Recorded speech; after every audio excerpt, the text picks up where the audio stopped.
There is a plain in ancient Mesopotamia called Dura.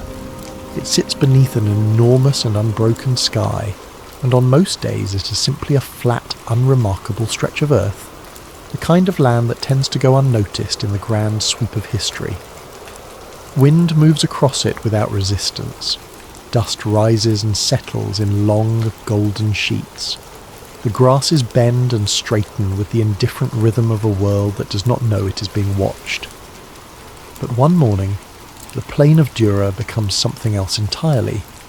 Workers arrive before dawn, thousands of them, organised into teams that move with the practised efficiency of an empire that has never known hesitation.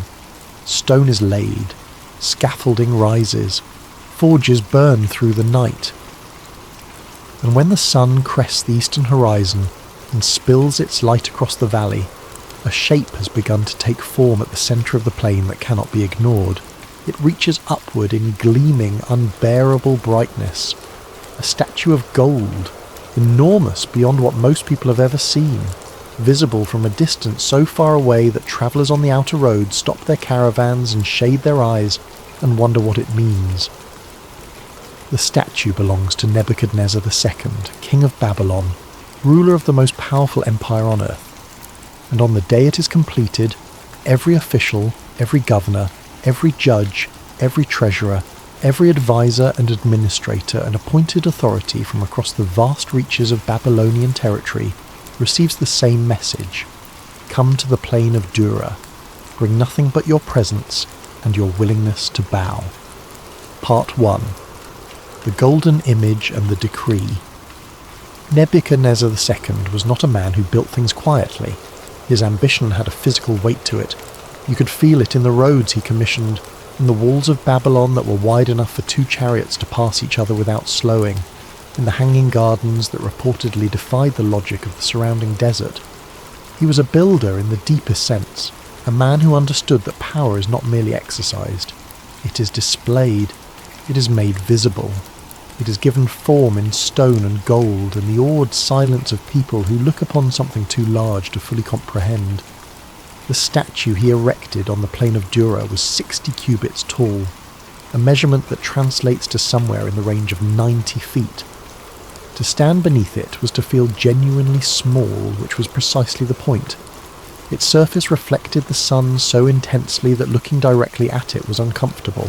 Officials who arrived at the plain in the early morning, when the light was low and golden, reported that the image seemed almost to emit its own illumination, as though the gold itself held something alive within it. The herald who delivered the royal decree had a voice trained for exactly this kind of moment. He stood at the centre of the assembled crowd, provincial governors, local rulers, administrators and officials from the farthest edges of the empire, and he waited until the silence was complete before he began to speak. To you it is commanded, O peoples, nations and languages, that at the time you hear the sound of the horn, the flute, the lyre, the trigon, the harp, the bagpipe and every kind of music, you are to fall down and worship the golden image that King Nebuchadnezzar has set up. The message was simple.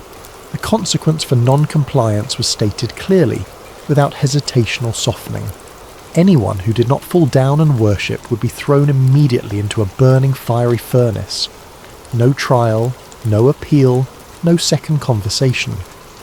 The furnace was already there on the plain, waiting, as though Nebuchadnezzar had anticipated that someone, somewhere, might need encouragement. When the music began, the sound of horns and lyres and wind instruments rising together into the open sky, the assembled crowd fell as one, thousands of men pressing their foreheads to the earth of the plain of Dura, the gold image blazing above them in the afternoon light. All of them, that is, except 3. Part 2. 3 men who remained standing, their names, as recorded in the ancient text, are Shadrach, Meshach and Abednego. These are the Babylonian names given to them, the names of their administrative identities, the names by which they were known in the courts of Nebuchadnezzar. Their Hebrew names were Hananiah, Mishael and Azariah, and they had come to Babylon years earlier as young men taken from Jerusalem during the king's conquest of Judah. They were not prisoners in the usual sense. They had been selected for their intelligence, their bearing, their capacity to learn. They had been educated in the language and literature of the Babylonians, trained in the ways of the court, fed from the king's own table. They had risen through the ranks of the Babylonian administration to positions of genuine authority. Nebuchadnezzar himself had appointed them as rulers over the province of Babylon, a significant honour, a sign of real trust. By every external measure, these three men had done well. They had adapted to life in an empire that was not their own. They had learned its customs, spoken its language, served its king faithfully. They were not outcasts. They were not marginal figures. They were part of the system, trusted and respected within it. And yet, when the music played and the crowd fell and the plain of Dura became a sea of bowed heads, Shadrach, Meshach and Abednego remained standing. It was not a dramatic gesture. There was no declaration, no shouting, no act of public defiance designed to draw attention. They simply did not bow. The music rose and the crowd descended, and these three men stood where they were, upright and still, the golden image blazing above them, and around them the rustling of thousands of robes pressing into the earth. To understand what this moment cost them, it helps to understand what was at stake, not just in terms of physical survival, but in terms of everything they had built, their positions, their influence, their ability to protect their own people within a foreign power. Bowing to a statue was not a small thing to them, but refusing to bow was also not a small thing. They stood at the intersection of two enormous pressures, and they chose the one that could kill them. The furnace on the plain of Dura was already burning. They knew it was there. And still they stood. Part 3. The accusation and the fury of a king. In any court, in any era, there are people who watch, people who notice, people who carry information to those in power, not necessarily out of malice, but sometimes out of calculation, an understanding that useful information, delivered at the right moment, has a kind of currency. Among the crowd on the plain of Dura, certain Chaldeans, men of standing and influence in Nebuchadnezzar's court, had seen the three who did not bow, and they saw, in that moment, something they could use. The text describes them approaching the king with a particular formality. "O king, live forever." It is the language of the court, polished and deferential, the kind of opening that signals important news to follow. Then they state the accusation carefully, methodically, building the case. There are certain Jews whom you have appointed over the affairs of the province of Babylon. You have set these men up, you have honoured them, and now, in front of your image, in defiance of your decree, they do not bow. They do not serve your gods. They do not worship the golden image you have set up. It is a masterful piece of political manoeuvring. By framing the accusation in terms of Nebuchadnezzar's personal investment, his decree, his image, his authority, they ensure that the king's response will be emotional rather than measured. They are not just reporting non-compliance. They are telling a king known for his pride that he has been publicly disrespected. The text says that Nebuchadnezzar was filled with fury. The original language is vivid. The word used suggests something that blazes, that burns. His rage mirrors the furnace on the plain, and in that rage he does something slightly unexpected. He does not immediately order the execution.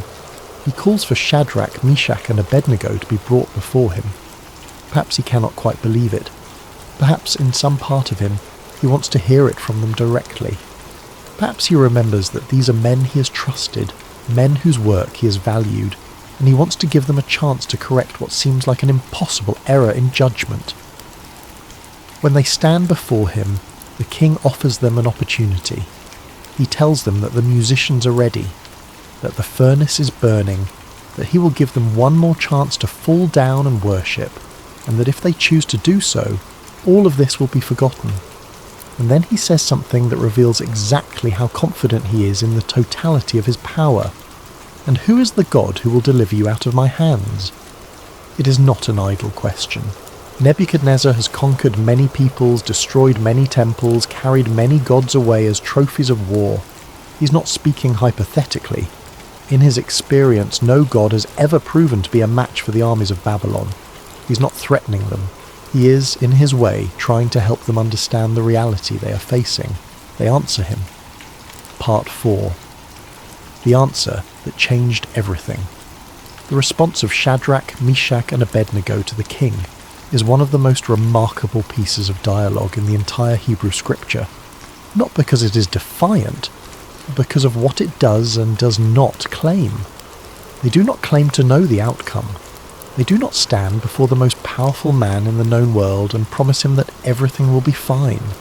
They do not offer a declaration of guaranteed miraculous rescue, as though faith was simply a matter of reciting the right words in the right order and watching the obstacles dissolve. They say this: "Our God is able to deliver us. If it be his will, he will deliver us from the burning fiery furnace, and he will deliver us out of your hand, O king. But if not, let it be known to you, O king, that we will not serve your gods or worship the golden image you have set up. But if not..." Those three words are the weight-bearing centre of the entire story. They are the hinge on which everything else turns. Because in those three words, these three men are making a statement about the nature of their faith that is far more complex, far more honest, and far more costly than a simple declaration of confidence in divine rescue. They're saying, we believe God can save us. We also acknowledge he may not. And our choice, to remain faithful, to refuse to bow, does not depend on which outcome arrives. Faith, here, is not a transaction. It is not a bargain. It is not a negotiation in which the worshipper pledges loyalty in exchange for protection. It is something older and quieter and far more demanding than that. In the ancient world, and in many corners of the modern world as well, religion was largely understood as a kind of contract. You honoured the gods, made the proper offerings, observed the required rituals, and in return the gods provided favourable outcomes: rain for your crops, victory in your battles, health for your children.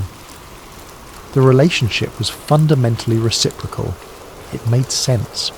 It was organised around a logic that human beings find deeply intuitive. Give something, get something. What Shadrach, Meshach and Abednego articulate in those few sentences is a completely different understanding of faith. Their loyalty to their God is not conditional on their God performing to specification. Their worship is not a payment made in hope of a particular result. They serve their God because he is their God, not because serving him guarantees their survival. Nebuchadnezzar, hearing this, is described as reacting with an emotion that goes beyond ordinary anger. The text says his expression changed, literally, that the image of his face was altered. This is a man who has never been refused, who has spent his entire life surrounded by people who understood that refusing him was fatal. And these three men he trusted, men he had elevated, men he was giving a second chance to live, have looked at the furnace and looked at him and said, with perfect calm, no.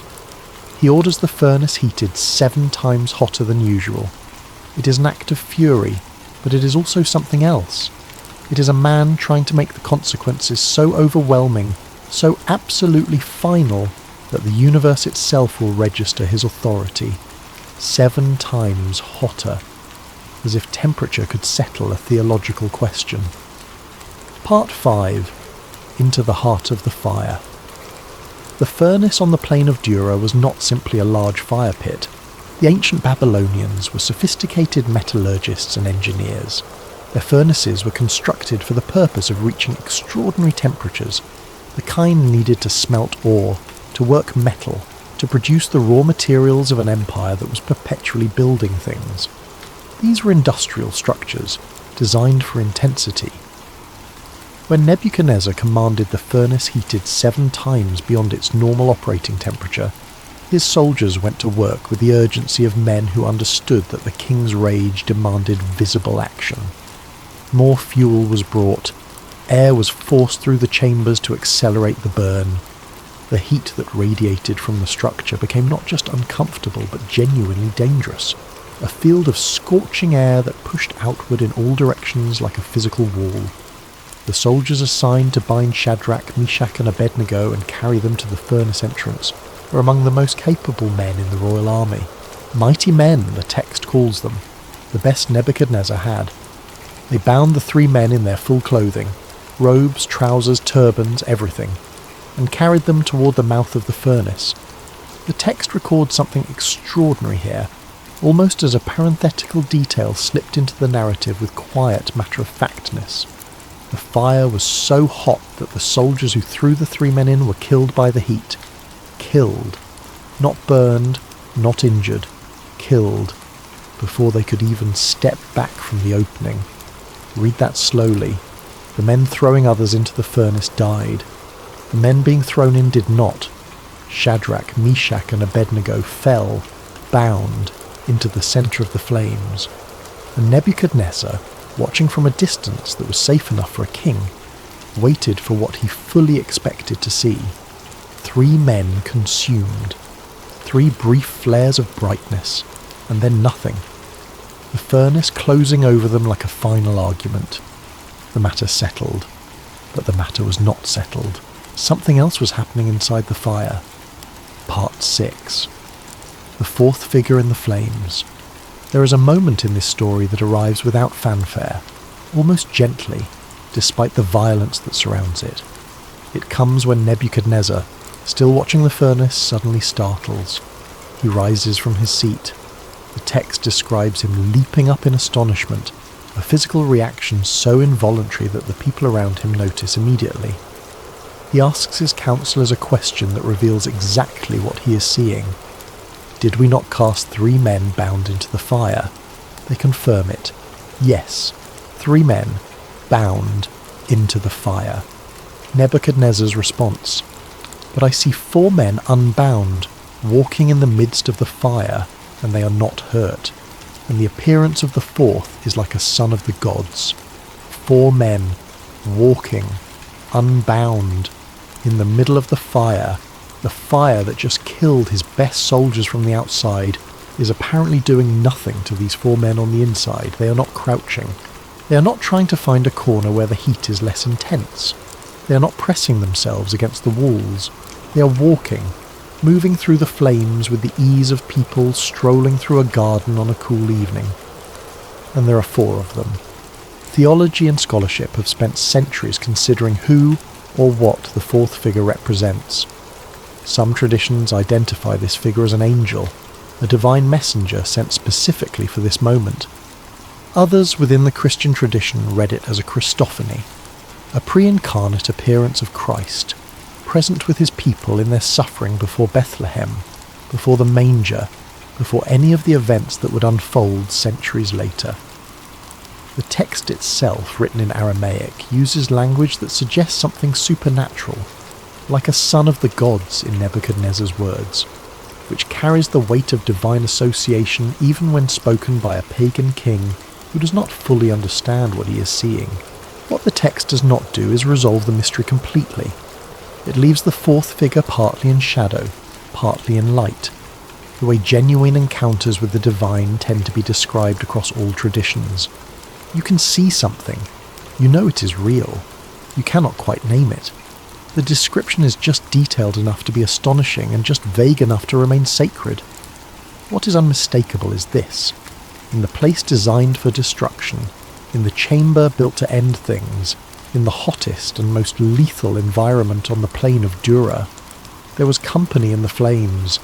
Shadrach, Meshach and Abednego had entered the furnace alone, bound, thrown in by soldiers who then died from the proximity. And somewhere between the entrance and that moment of walking, their bindings had come loose. They were free, they were upright, they were in motion, and they were not alone. It is worth sitting with that image for a moment, because it is the emotional centre of the entire story, not the accusation, not the furnace, not even the survival. The centre is this. In the worst possible place, in the most extreme possible circumstance, when every human support system had been removed and every earthly power was arrayed against them, they were not alone. Something was with them in the fire. Part 7. Called out of the fire. Nebuchadnezzar approaches the mouth of the furnace. This in itself is remarkable. A king who has ordered an execution does not typically walk toward it. He would normally remain at a comfortable distance, witness the outcome from safety, and then move on to the next item of business. but something has pulled him forward. He cannot look away. He cannot stay where he is. He has seen something inside that furnace that has broken through whatever wall of certainty he had built around himself, and he moves toward it. He calls into the furnace, and again, this detail is worth noticing. He's calling into a furnace that is still burning. He's standing close enough to speak and be heard. The furnace that killed his soldiers at distance is now close enough for him to have a conversation with the people inside it. He calls out, "Shadrach, Meshach, and Abednego, servants of the Most High God, come out, come here." He has changed his language. Earlier he spoke of their God dismissively. "Who is the God who will deliver you out of my hands?" The phrasing was contemptuous, rhetorical, the language of a man who already knows the answer.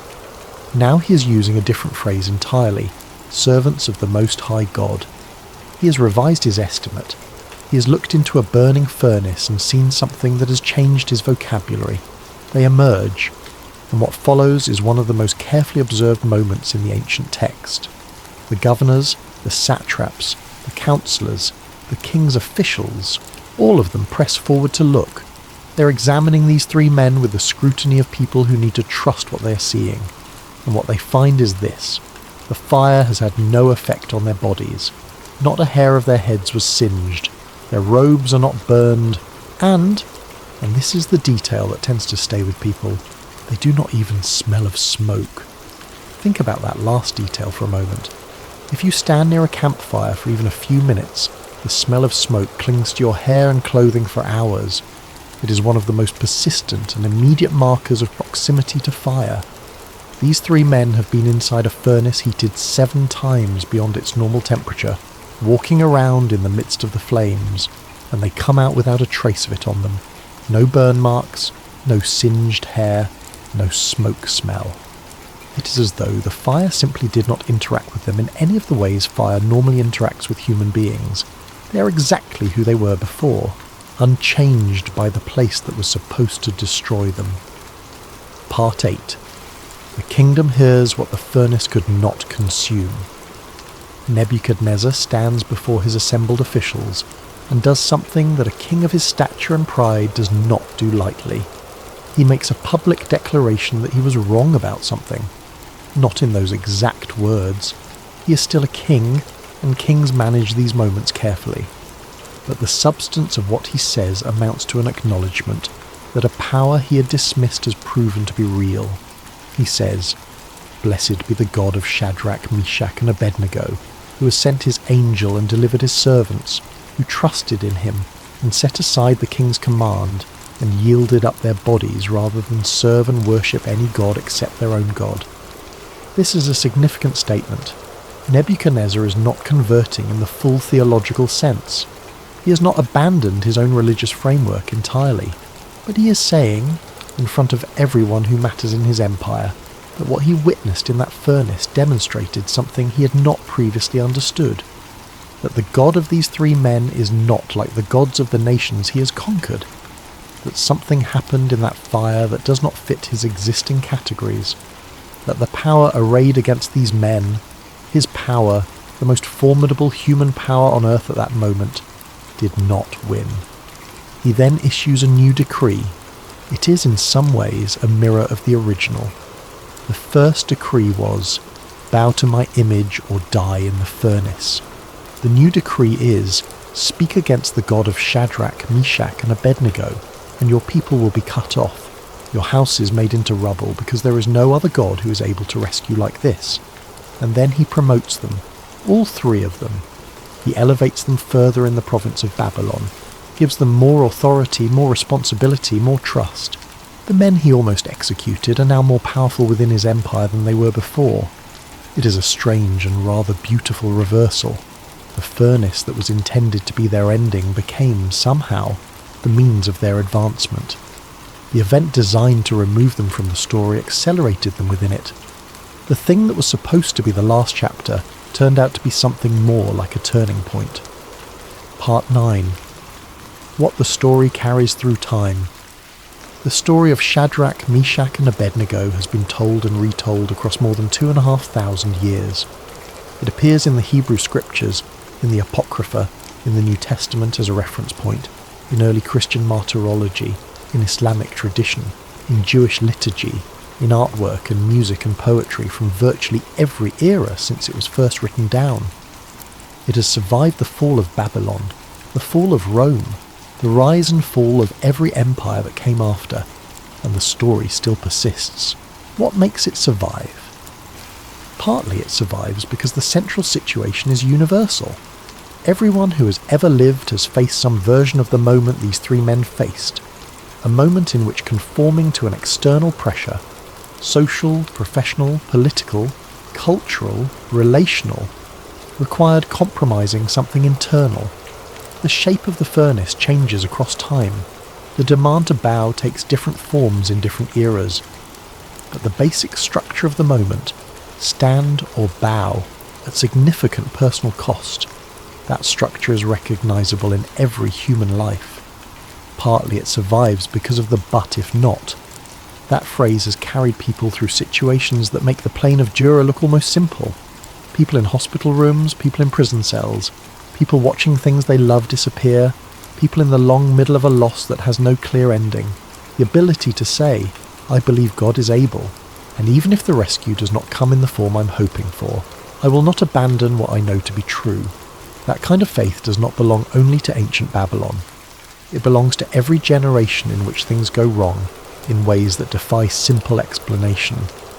Partly it survives because of the fourth figure, because the most enduring promise in this story is not that the furnace will be prevented, but that if you walk into it, if the worst thing happens, if the thing you feared most arrives, you will not be alone inside it. Something will be there with you. Something that the text struggles to name, that Nebuchadnezzar can only describe in approximation, that the survivors themselves never fully explain. Presence, moving through the flames alongside the people who needed it most. This is the theological core of the story, and it is the one that has proven most durable. Not the rescue, but the company. The God of this story is not primarily described as the God who prevents suffering. He's described as the God who enters into it, who shows up inside the furnace, who walks with the people in the fire rather than simply pulling them out of it before it begins. That distinction matters enormously to anyone who has sat inside something burning and wondered if they were alone. The answer the story gives is, you are not. You were not then, and you are not now. Whatever form the fourth figure takes in your understanding, whatever framework of faith or belief or quiet hope you carry, the witness of this ancient story is that presence accompanies suffering in ways that are not always visible from the outside, but are unmistakable to the ones inside. Part 10. The world Nebuchadnezzar built and the one he could not. There is something worth understanding about Nebuchadnezzar II as a historical figure, because the story of the fiery furnace sits within a larger story of his life that is, in its own way, extraordinary. He was the most powerful man on earth during his reign. His conquests stretched from Egypt to Persia. He destroyed the temple in Jerusalem and carried its people into captivity. He built walls and roads and temples and palaces on a scale that still impresses archaeologists thousands of years later. He was, by every available measure, exceptional, and he spent a significant portion of the book of Daniel, the ancient text in which this story appears, in a series of encounters with the God of Israel that consistently did not go the way he planned. Dreams he could not interpret, a furnace that did not behave, a period of madness described in the text in terms that suggest a kind of humbling so complete it broke the architecture of his pride entirely. He was a man who built empires for a living and kept running into something he could not build around, could not conquer, could not accommodate within his existing understanding of how power worked. The golden image on the plain of Dura was, in some sense, an attempt to create a kind of unity, to bind the diverse peoples of his empire together through a shared act of worship. Empires understand the power of shared symbols. They understand that loyalty, to be durable, needs to be ritualized and reinforced and made visible. The statue was not simply an ego project, though it was certainly that too. It was a political instrument, a tool of social cohesion. All together, become one people under one king.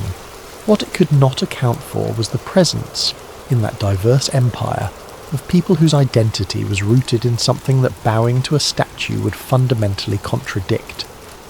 People for whom worship was not a social ritual, but a personal and communal reality. Something lived, not merely performed. Nebuchadnezzar's decree assumed that the mechanics of compliance could override the substance of belief, that if you made the cost high enough, people would find a way to make their beliefs flexible. 3 men proved him wrong, and the world has been talking about it ever since. Part 11. The Archaeology of Courage. There is a temptation, when reading stories like this, to treat the people in them as fundamentally different from the people reading them, as though Shadrach, Meshach and Abednego were built from a different material, some stronger, less yielding substance than ordinary human clay, as though what they did was the natural and expected result of being the kind of people they were, rather than a choice made in a moment when everything in them must have understood exactly what it was costing. The text gives us almost nothing about their inner lives in that moment. It does not tell us whether they slept the night before. It does not tell us whether their hands trembled when the music started, whether their hearts accelerated, whether any part of them, the part that was human and alive and did not want to die, looked at the furnace and felt the pull toward the ground. The text simply records that they did not bow, as though the decision, once made, required no further narration. But there is a kind of wisdom in that silence, because filling in those details, imagining the fear, the weight, the cost, is something the reader has to do, has to bring to the text from their own experience of moments when something expensive was required, and in doing so the reader closes the distance between themselves and these 3 men. They are not made of different material. They were afraid, and they stood anyway. They did not know the outcome, and they acted on what they believed anyway. They faced something enormous, and they did not bow. That is not superhuman. That is very specifically human. That capacity to choose, in a moment of enormous pressure, based on something deeper than the pressure itself, deeper than the consequence, deeper than the reasonable calculation of self-interest. They chose based on who they were and who they believed their God to be, and then they lived with the result of that choice. Or rather, they lived. Period. Against every expectation, in defiance of every physical law that should have governed the outcome, they walked out of the furnace unchanged, unburned, unsmelling of smoke, exactly who they had been before, plus whatever it is that a person carries forward from having walked through fire and emerged on the other side. You do not come out of an experience like that without something new in you. The text does not describe this explicitly, but it is implied in the promotion that follows, in the king's public declaration, in the way the story ends with these 3 men elevated rather than diminished. They went into the furnace carrying their faith. They came out carrying it still, and now Babylon knew what they carried, and Babylon was changed by knowing. Part 12. Resonances across the centuries. The Babylonian exile, the period during which this story takes place, was one of the most traumatic events in the history of the Jewish people. Jerusalem had been destroyed. The temple, which was not merely a building but the dwelling place of God's presence on earth, according to their understanding, had been burned. The people had been carried away from the land that formed the foundation of their identity, their covenant, their entire understanding of who they were and who their God was. In that context, the story of the fiery furnace carries a weight that goes beyond the narrative of 3 individuals and a furnace. It is a story told to people who are asking the deepest possible question: where is God in this? We have lost everything. We are in a foreign land. Our temple is ash. Our king is gone. Where is God? And the answer the story offers is not a theological argument. It is not a philosophical defense of divine sovereignty. It is a narrative. It says, look at what happened to these 3 men. They were in the furnace. The worst happened, and God was in there with them. Not in the temple they no longer had access to, not in the land they no longer lived in, not in the political structures that had been destroyed. God was in the furnace, present in the worst place, visible in the most impossible circumstance. To a people in exile, that is not a small thing, that is everything. It reframes the entire situation. The God of Israel is not bound to the temple or the land. He cannot be taken away when the temple burns. He is not a God of buildings and geography and political success. He is a God who shows up in furnaces, who walks through fire with his people, who is present precisely where his presence seems most impossible. Across the centuries, this understanding has sustained countless communities in conditions that would otherwise seem designed to end faith entirely. Early Christian martyrs facing Roman execution, Jewish communities through pogroms and persecution, enslaved people in the American South who found in this story a God who understood the furnace from the inside, political prisoners in every era who discovered that walls and chains cannot imprison the presence they carry. The story keeps working because the furnace keeps appearing in different forms, and the question it raises, are you alone in there, keeps needing an answer. The answer the story gives has not changed in 2,500 years. You are not alone. There is a fourth figure in the flames. Part 13. The smoke that never clung. Come back for a moment to that final detail. The governors and satraps and councillors crowd around Shadrach, Meshach and Abednego as they emerge from the furnace, and they look carefully. The way you look at something you need to be certain of, something that contradicts your expectations so thoroughly that your senses need double checking. They look at the hair, they look at the clothing, they look at the skin, they lean close enough to smell. Nothing, not the faintest trace of smoke. There is something almost tender about that detail, something almost gentle in the specificity of it. In the middle of a story about imperial power and execution and miraculous rescue, the ancient writer pauses to note that these three men, who have just walked through a furnace that killed soldiers from its exterior heat, came out smelling like nothing, like a morning that has not yet begun, like air before any fire has been lit. It is as though the fire, for all its intensity, for all its power to destroy everything placed within it, had simply declined to interact with them, had passed around them, or through them, or simply not recognised them as fuel, as though whatever the fire was looking for, whatever it needed in order to do its work, was not present in these three men. In the Christian reading of this story, that image carries a theological weight that connects to ideas about what happens when divine presence accompanies human suffering. The fire does not disappear. It is not pretended away. The furnace is real and burning and has already demonstrated its capacity to kill. But the presence of the fourth figure does not eliminate the fire. It changes what the fire can do. It limits the fire's authority. It creates, inside the furnace, a space where the fire's rules do not fully apply, and the men who walk out carry no evidence of where they have been. They are not scarred. They are not marked. They do not have to spend the rest of their lives explaining the smell of smoke on their clothing. They emerge clean, as though the furnace was something they passed through rather than something that happened to them. There is a kindness in that, in the story's insistence that the fire left no permanent mark, that the experience, as devastating as it must have been in the approaching and the entering and the uncertainty of the inside, did not define them in the way that suffering often defines people, visibly, externally, permanently. They came out whole. They came out themselves. Part 14. Closing reflection. The plain of Dura is quiet now, if it still exists at all, swallowed by the centuries, buried under the layers of later civilizations. The golden image long since melted down or looted or simply lost. Nebuchadnezzar's empire, which seemed so absolute, so permanent, so impossible to imagine ending, ended. His walls are ruins. His city is archaeological data. The music that summoned the crowd to bow has not been heard in more than 2,500 years. But three men stood, and a fourth was with them in the fire.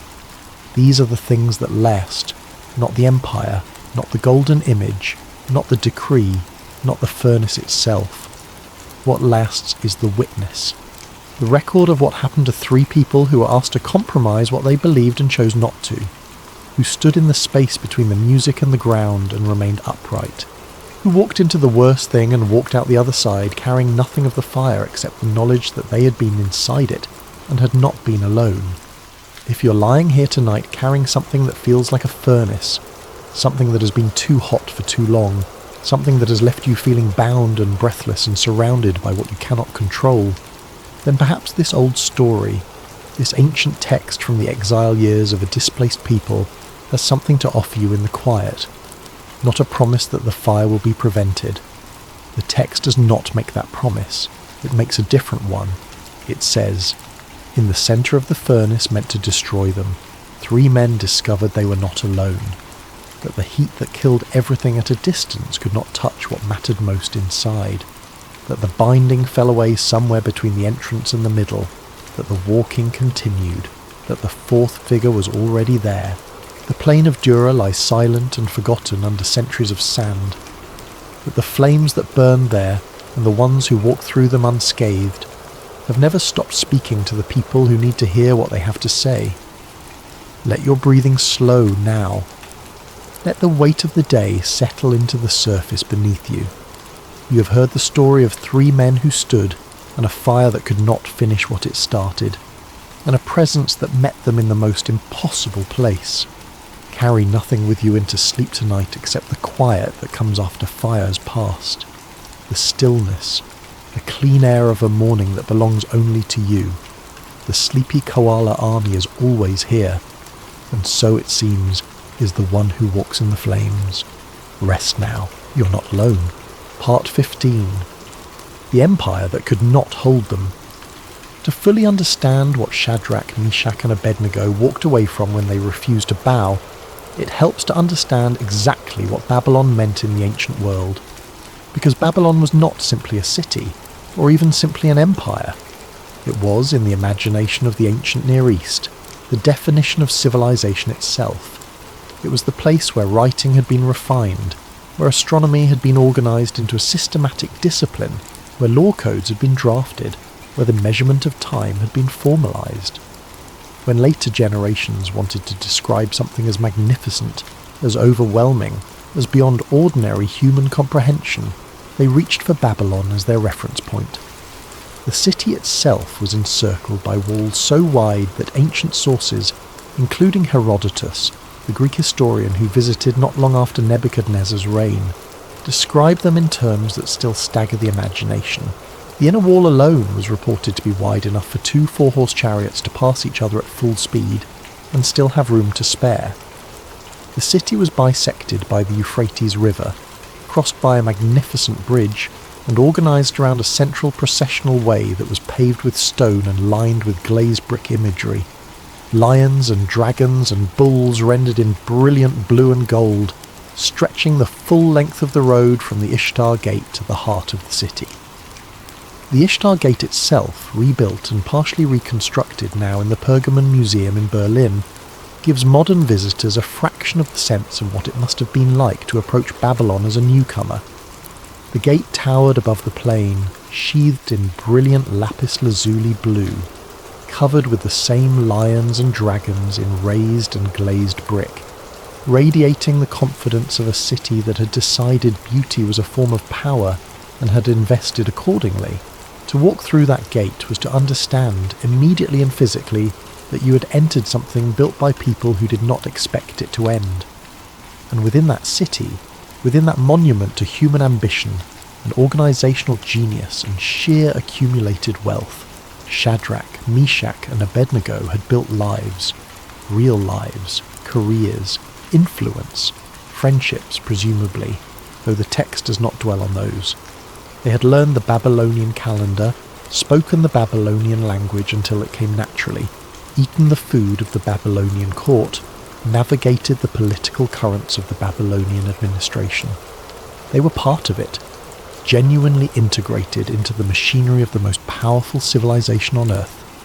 And on the plain of Dura, when the music played and the weight of all of that came to bear, everything they had built in Babylon, everything they stood to lose, the entire accumulated weight of what cooperation and compliance would preserve, they chose something else.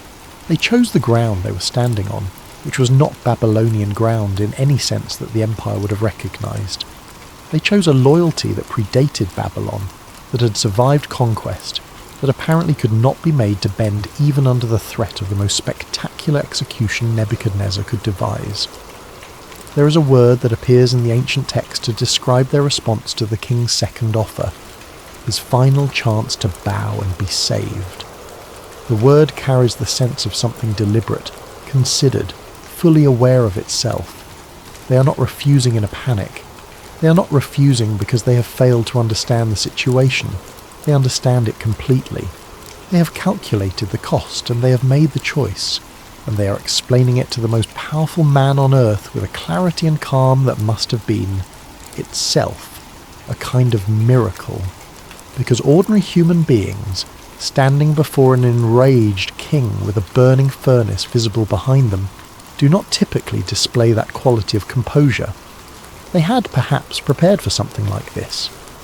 Not this specific moment. You do not train for the particular form of the fire. But the years in Babylon had already offered smaller versions of the same question. How much of yourself do you give away in order to survive? And where is the line that, once crossed, means you have given away the thing that made survival worth having? They had lived with that question for years before the plain of Dura answered it definitively, and perhaps it was the years of smaller choices, the quiet refusals, the private observances, the habits of faithfulness maintained even when no one outside their community would have noticed or cared, that made the large choice possible when it came. Faith is rarely built in the furnace. It is built in the years before the furnace, in the dailiness of small decisions that seem insignificant at the time but are, in fact, the slow construction of a foundation that holds when the fire arrives. Shadrach, Meshach and Abednego did not become the people who could stand on the plain of Dura in the moment the music played. They had been becoming those people for years. The plain of Dura was simply where the world found out. Part 16. The Long Memory of Fire. There is a particular quality to the stories human beings have told about fire across the entirety of recorded history. Fire is one of the oldest symbols in the human imagination. Older than writing, older than organised religion in any formal sense, probably older than language itself in the way that symbols can predate words. Human beings learned to use fire before they had words for what fire was, and that primal relationship has left its mark on the symbolism that every subsequent culture has developed around it. Fire purifies, fire destroys, fire illuminates, fire warms and fire burns. It is the most morally complex of the classical elements, the one that can be either salvation or catastrophe, depending entirely on your relationship to it and your distance from it. Stand at the right distance from fire and it sustains life. Step too close and it ends it. The line between comfort and annihilation is measured in feet. In the scriptural traditions that include this story, fire carries a particularly dense freight of meaning. The burning bush through which God first speaks to Moses, fire that burns but does not consume, the pillar of fire that leads the Israelites through the desert, fire as guide, as presence, as the visible form of divine accompaniment, the fire that comes down on the altar of Elijah's sacrifice on Mount Carmel, fire as vindication, as confirmation of which direction the truth runs, and then, in the new covenant tradition that grows from the same roots, the tongues of fire at Pentecost, fire as the arrival of something that cannot be contained, that falls on people and changes them from the inside out. Fire in this tradition is never simply fire. It is always also something else, a way of talking about transformation, about the presence of God, about the refining process that separates what is essential from what merely accumulated. The metallurgical image, ore going into the fire, gold coming out, runs through the tradition as a way of describing what suffering can do when it is accompanied rather than simply endured. Not that suffering is good. The ancient texts are not sentimental about pain, but that fire, when it has company in it, has a different outcome than fire entered alone. The furnace of Nebuchadnezzar is, in this reading, a kind of compressed version of a process that plays out across entire lifetimes. The heat that is too great to survive on your own, the impossibility of the situation from every external angle, the binding, those things that constrain and limit and prevent movement, falling away somewhere in the middle of what is otherwise unbearable, the presence that arrives not before the furnace but inside it, and the emergence afterward that carries no evidence of the fire except the knowledge that it was real and that something met you there. People have read this story from hospital beds, from prison cells, from the rooms where grief settles in and refuses to leave quickly, from the quiet desperation of situations that look, from the outside, entirely unspectacular but feel, from the inside, like standing on the plain of Dura with the music already playing. And what they have found, generation after generation, culture after culture, tradition after tradition, is that the story still speaks, that it has not become ancient in the way that many ancient things become ancient, that it says something that keeps needing to be said. The furnace is real, the fire is real, the binding is real, and the fourth figure is real, in whatever form that reality takes in the specific, unrepeatable interior of your own experience. The witness of the story is consistent across 2,500 years. You are not alone in there. You were not then, and you are not now. Let that land softly, wherever you are tonight. Let it move through whatever it is you are carrying, the weight you did not put down before you came to rest, the heat that has been too close for too long, the question that has not yet received an answer that fully satisfies. Let the story of Dura do what it has always done. Not resolve everything, not promise a specific outcome, not guarantee the form of the rescue, but offer the older and more fundamental assurance that presence accompanies suffering in ways that survive even what we cannot. 3 men stood on a plain. They refused to bow to something that was not worth their bowing. They walked into a fire that should have ended them, and they came out the other side exactly who they had been before, plus the knowledge of something that no empire, no decree, no furnace, and no length of time has ever quite managed to take away from the people who have received it. The knowledge that when you are inside the worst thing, you are not inside it alone.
There is a kind of silence that only exists in high places, not the silence of an empty room or a quiet street, but something older and more complete, the silence of altitude, of distance, of being so far above the ordinary world that the ordinary world forgets you are there.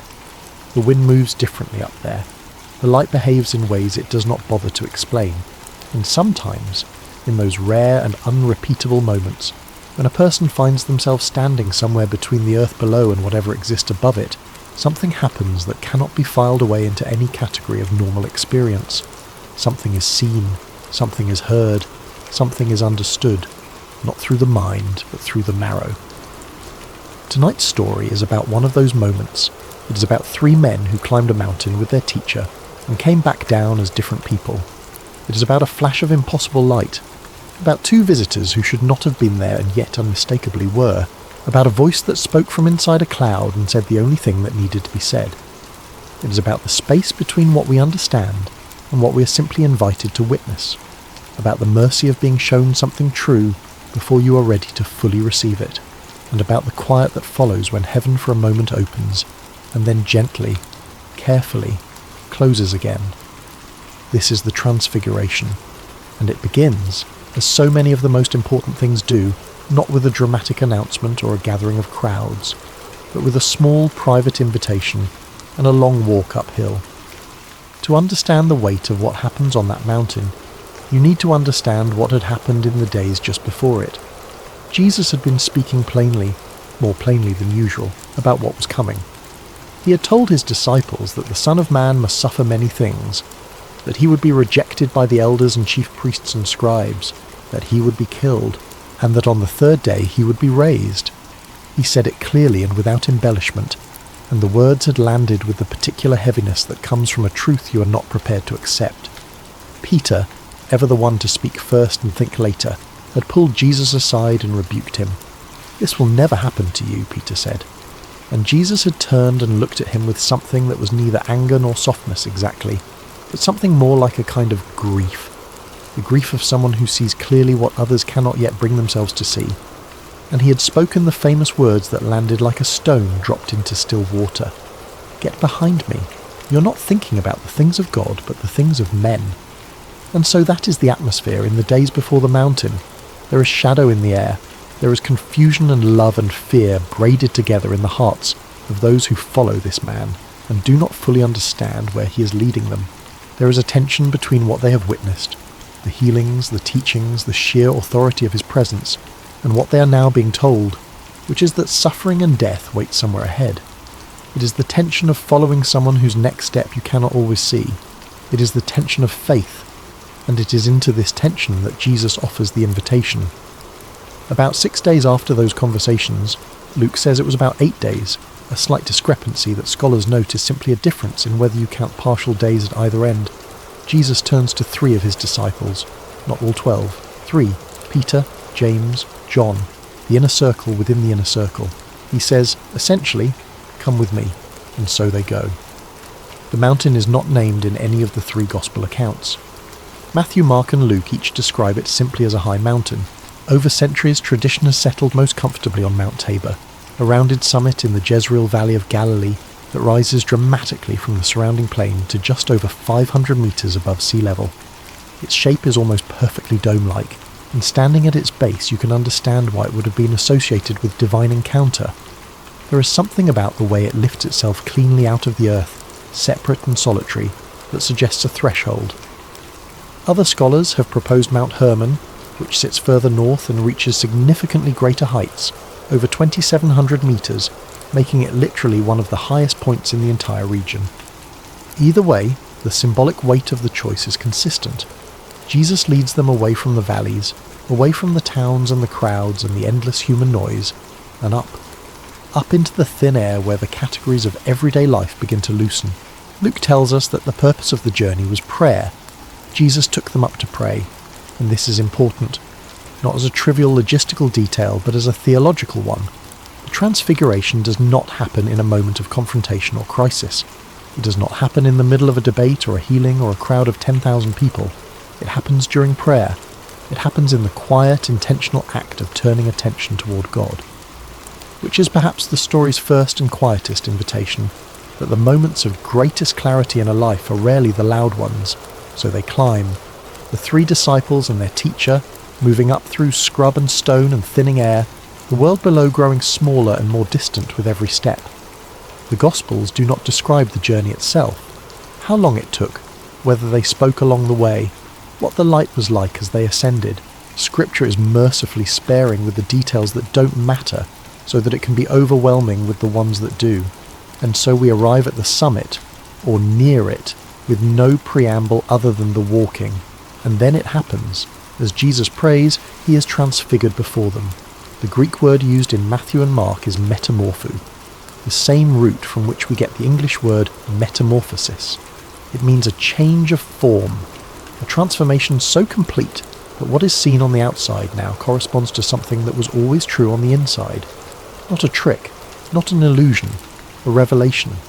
The thing that was already there, made visible. Matthew writes that his face shone like the sun, not that it glowed softly, or that it was illuminated by some external light, but that it shone, actively, radiantly, from within, like the sun itself. The closest point of comparison in Hebrew experience would have been Moses, who came down from Sinai with his face shining after being in the presence of God, so brightly that the people could not look at him, and he had to wear a veil.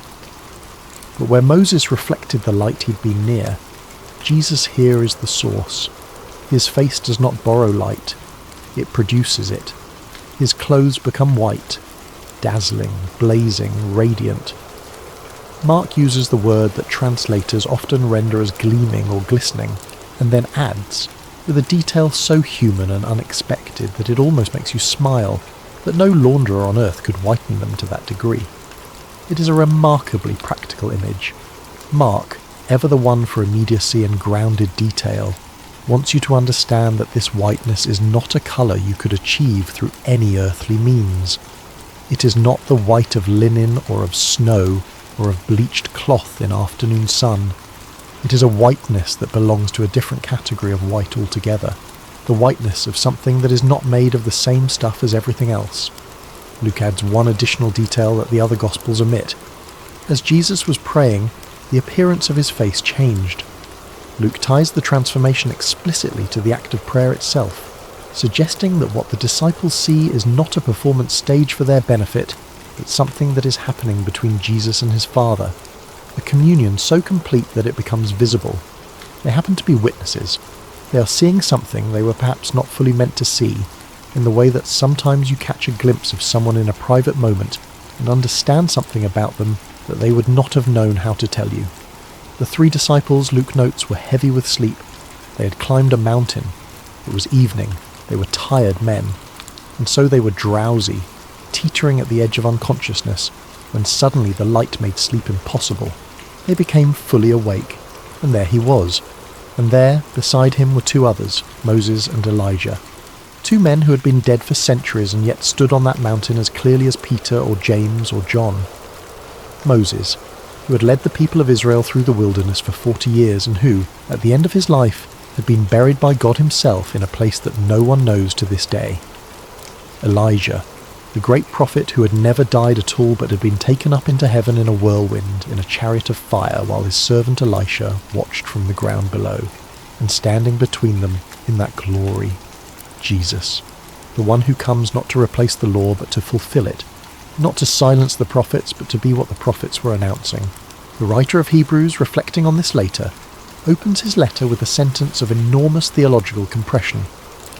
In the past, God spoke to our ancestors through the prophets at many times and in various ways, but in these last days he has spoken to us by his Son, whom he appointed heir of all things, and through whom also he made the universe. The many voices of the law and the prophets speaking in many ways across many centuries, and now, in the one who stands between Moses and Elijah on the mountain, a single, final, definitive word. Not a correction of everything that came before, a completion of it. Their presence is not arbitrary. In the framework of Jewish faith and scripture, these 2 men represent everything that has been spoken. Moses is the law, the Torah, the covenant at Sinai, the foundational architecture of Israel's relationship with God. Elijah is the prophets, the lineage of voices that came after Moses and continued to call the people back to what they had promised at that mountain. In the Hebrew Bible, when you say the law and the prophets, you mean everything. You mean all of it. And so what stands on that mountain is not just a rabbi from Nazareth with 3 fishermen catching their breath nearby.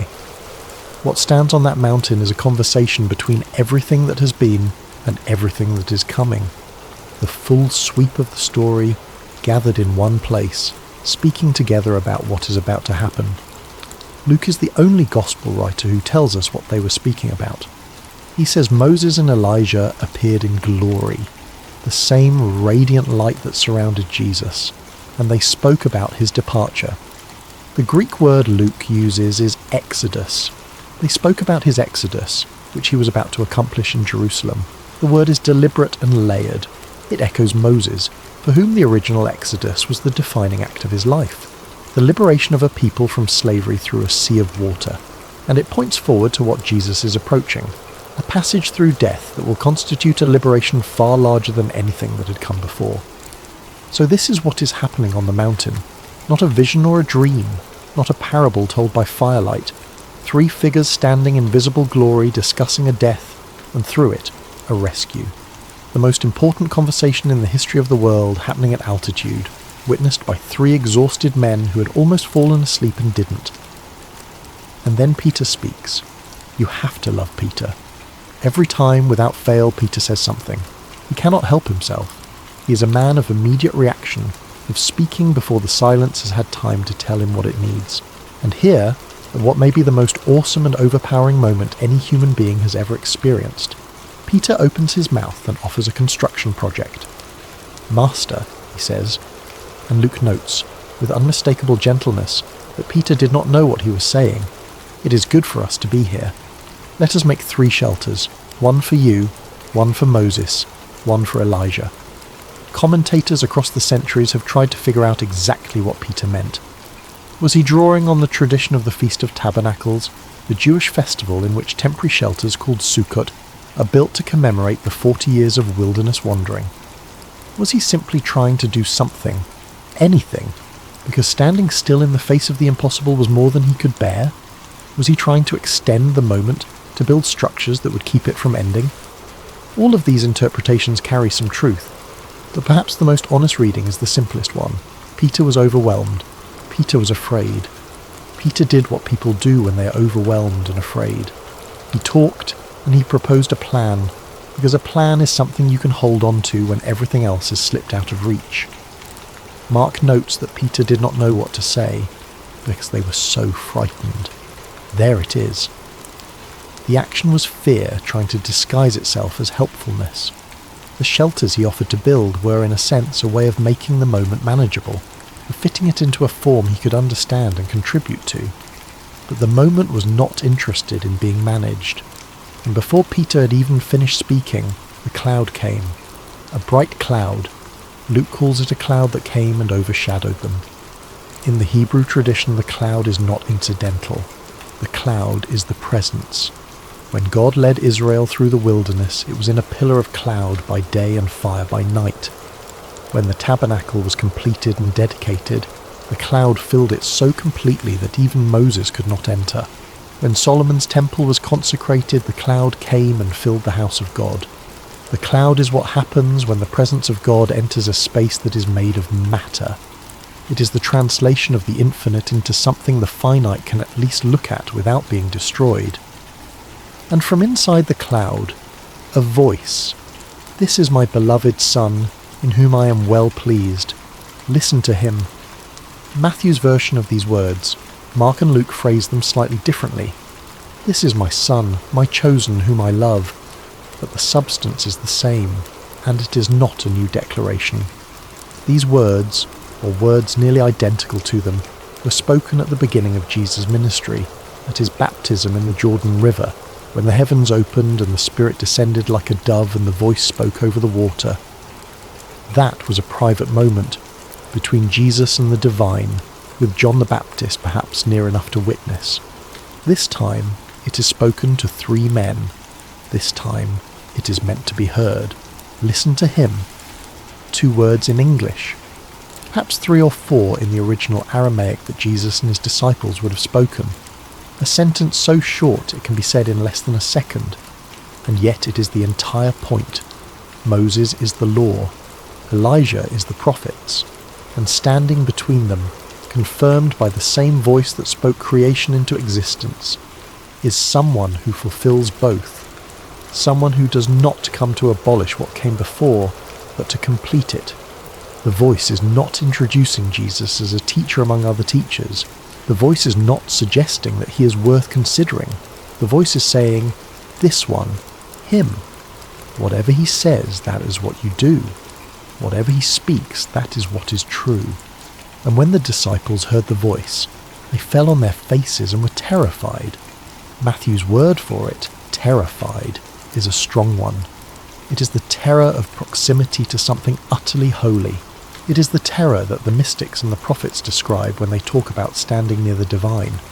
Not the terror of danger exactly, but the terror of inadequacy. The terror of being a small and finite thing in the presence of something vast and complete. Of having all your categories suddenly become too small. They are face down in the grass, or in the dust, or in the snow, depending on which mountain this was. They cannot look, and then a touch. Jesus comes to them, he touches them, and he says, "Rise, and do not be afraid." There is no fanfare in this moment, no thunder to accompany it, no light, just a hand on a shoulder, or perhaps on the top of a bowed head, and a voice they knew, a human voice, the same one they had heard telling parables by the lakeshore and asking for water at a well, and calling out across the water in the middle of the night, saying the simplest possible thing, "Get up, don't be afraid." And when they lifted their eyes and looked around them, they saw no one except Jesus alone. Moses was gone. Elijah was gone.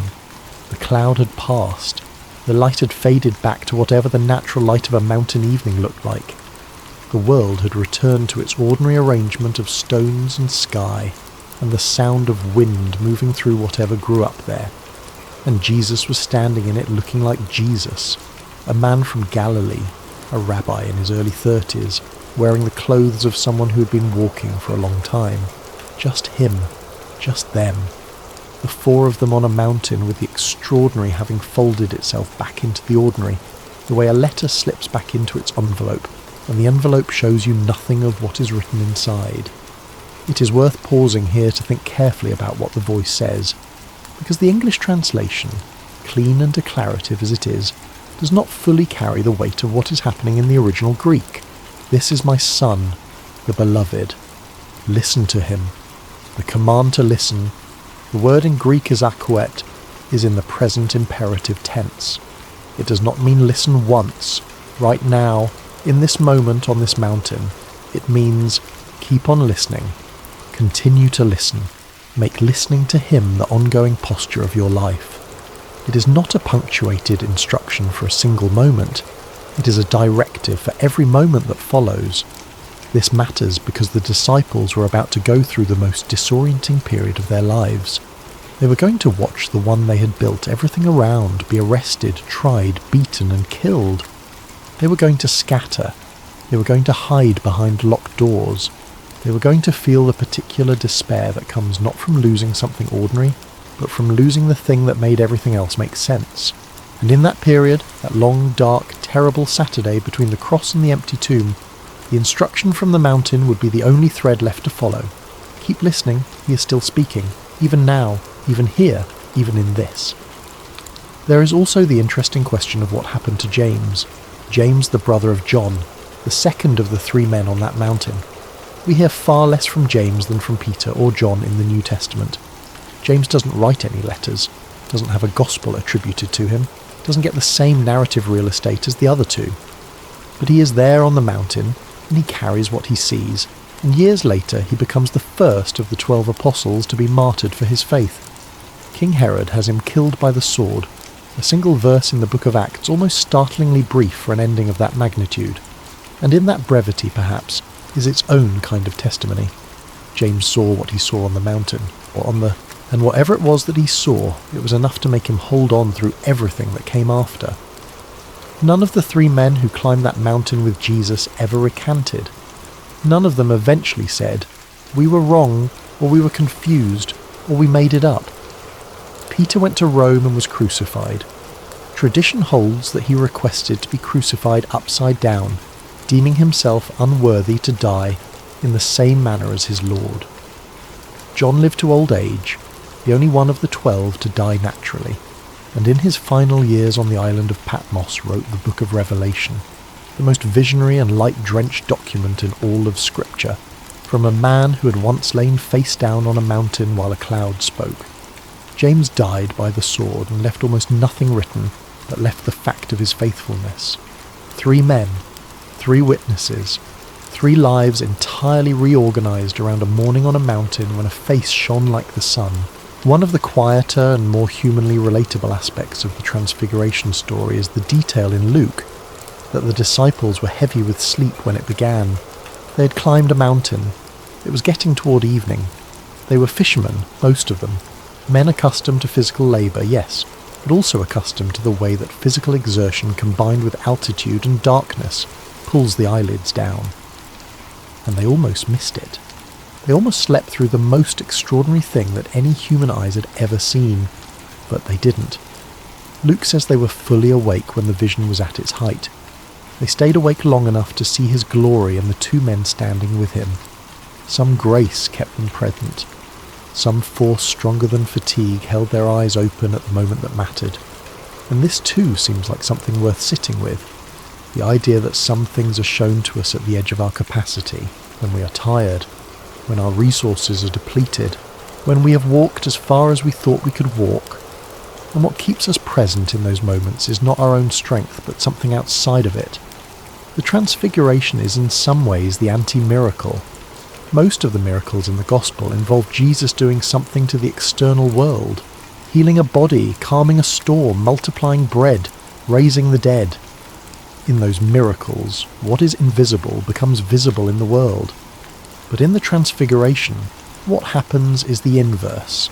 Something that is always and already true about Jesus becomes briefly, blindingly visible to human eyes. It is not something added, it is something revealed. The glory was always there, the light was always within him. The Transfiguration is the moment the container becomes transparent. Paul, writing to the Corinthians many years later, will use this kind of language when he talks about the gospel. We have this treasure in jars of clay to show that the surpassing power belongs to God and not to us. The image is of something extraordinary housed in something ordinary, of glory contained in fragility, and Jesus in the gospel accounts, moving through dusty roads, getting tired, needing to eat, asking for water, weeping at a grave, is the supreme instance of this.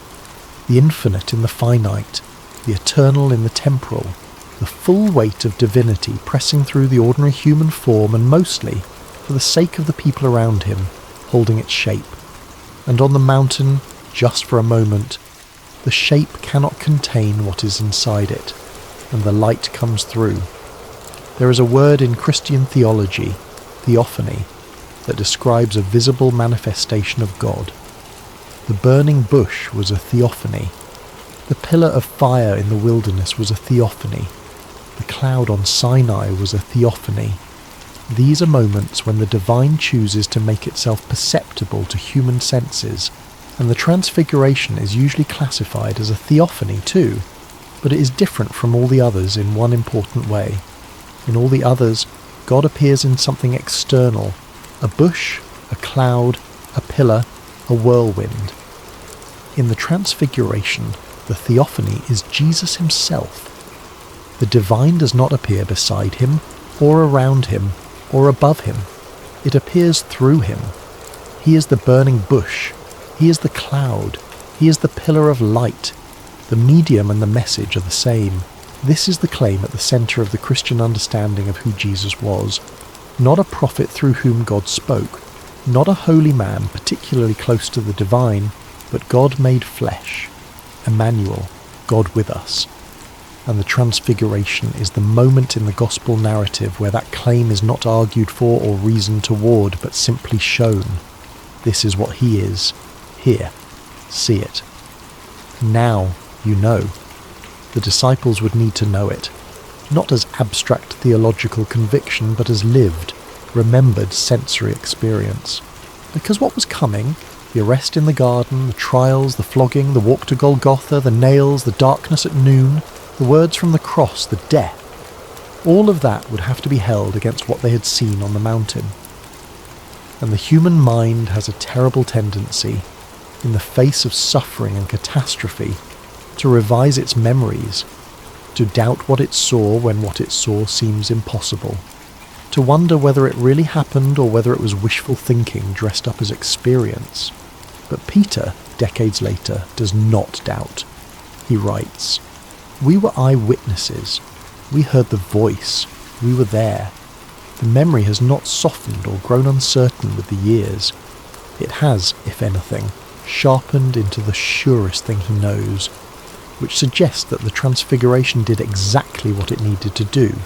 It planted something in the disciples that could not be uprooted by crucifixion, or grief, or confusion, or time.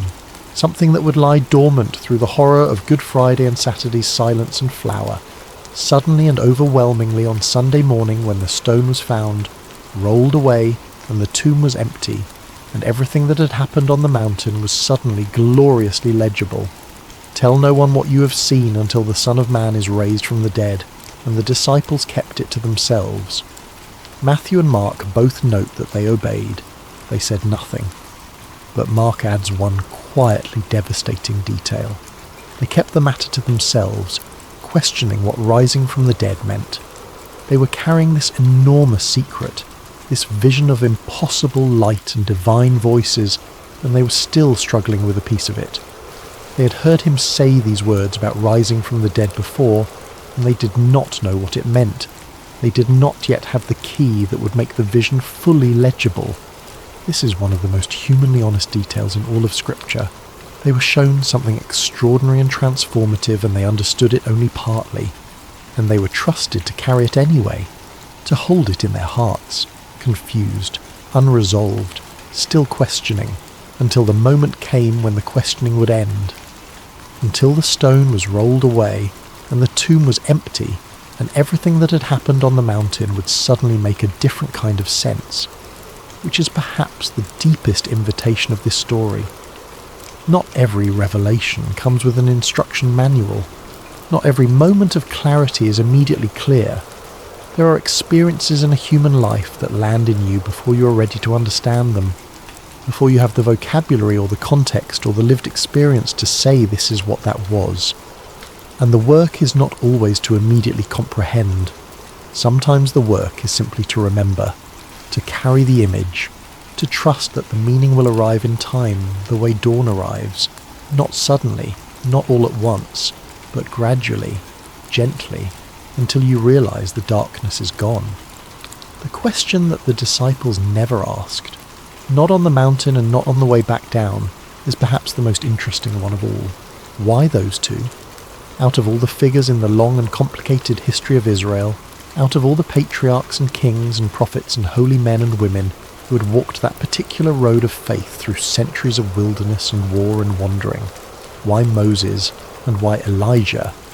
Why not Abraham, the father of the nation, the one with whom the first covenant was made under the stars? Why not David, the greatest king, the one whose name was synonymous with the golden age of Israel? Why not Isaiah, who had spoken more explicitly about a suffering servant than almost any other voice in the prophetic tradition? The answers theologians have offered across 2,000 years of reflection are multiple and layered, and none of them are complete, which is usually a sign that you are near something true. But one thread that runs through nearly all of them is this: Moses and Elijah together represent the fullness of what God had revealed to humanity up to that point, not just portions of it, all of it. When the Jewish tradition said the law and the prophets, they meant the entire canon of Scripture, everything written, everything promised, everything spoken through fire and cloud and still small voices and burning bushes, and the iron stylus of prophecy pressed against the stone of human history. Moses and Elijah, standing together, are a living library. They are the whole of what came before, gathered in two forms on one mountain, saying, this is what it was always pointing toward, this one, here. There is also the matter of how each of them left the earth, which is unlike anyone else in Scripture. Moses died, Deuteronomy is clear about that, but his body was buried by God in an unknown location in Moab, and no one has ever found the grave. The story of Moses' death is the strangest and most intimate in the entire Torah. God himself buries him. God himself knows where he is, and nobody else ever will. There is a tradition in Jewish literature preserved in the letter of Jude in the New Testament of an archangel and the accuser disputing over the body of Moses, suggesting that even in death, Moses was somehow a contested and significant figure, not simply laid to rest like other men. His ending was not ordinary. Elijah's ending was not ordinary at all. He did not die, he was taken up. Two of the most dramatic verses in the entire Hebrew Bible describe it. As they were walking along and talking together, suddenly a chariot of fire and horses of fire appeared and separated the two of them, and Elijah went up to heaven in a whirlwind. Elisha saw it. He cried out. He tore his own clothes in grief or awe or both. And Elijah was simply gone, not buried, not grieved over in the conventional way, gone in fire and wind into whatever exists beyond the border of ordinary existence, and now both of them are on the mountain. Both of these men who did not leave the world in any conventional way, one whose grave was kept as a secret by God himself, one who never had a grave at all.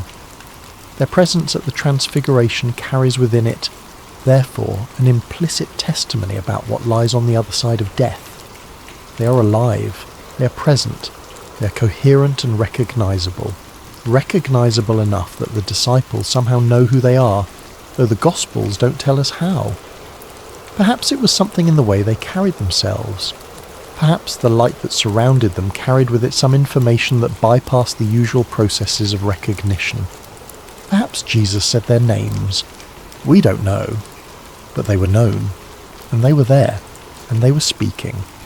What does it mean that they spoke? That they were not static, not symbolic, not mere apparitions standing at attention. They spoke. They engaged. They participated in a conversation about what was coming. This is one of those details in Scripture that rewards extended sitting.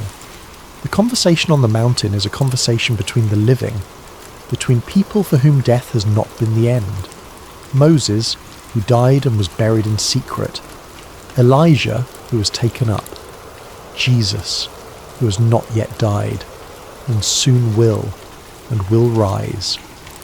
And the conversation they are having is about exactly that, about the departure, the exodus, the passage that will make the claim of resurrection not just a theological position, but a lived and witnessed fact.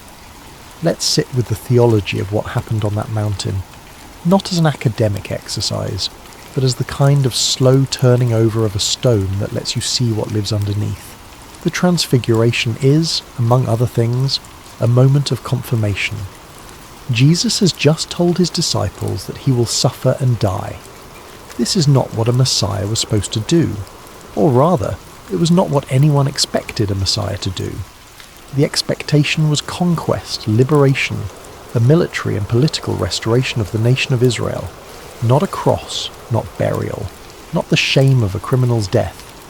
And so when Jesus speaks plainly about what is coming, the disciples hear it as a kind of defeat, as a contradiction of everything they had dared to hope. Peter's rebuke, "This will never happen to you," is not purely impulsive. It comes from a theology that cannot accommodate the idea of a Messiah who suffers. And then the mountain, and the light, and Moses and Elijah, the two greatest representatives of the entire Hebrew tradition, standing beside him in glory and speaking about his departure as though it is the most important thing that has ever been planned, which, in the logic of the gospel, it is. The Transfiguration is not a detour from the road to Jerusalem. It is a window that reveals what that road actually is.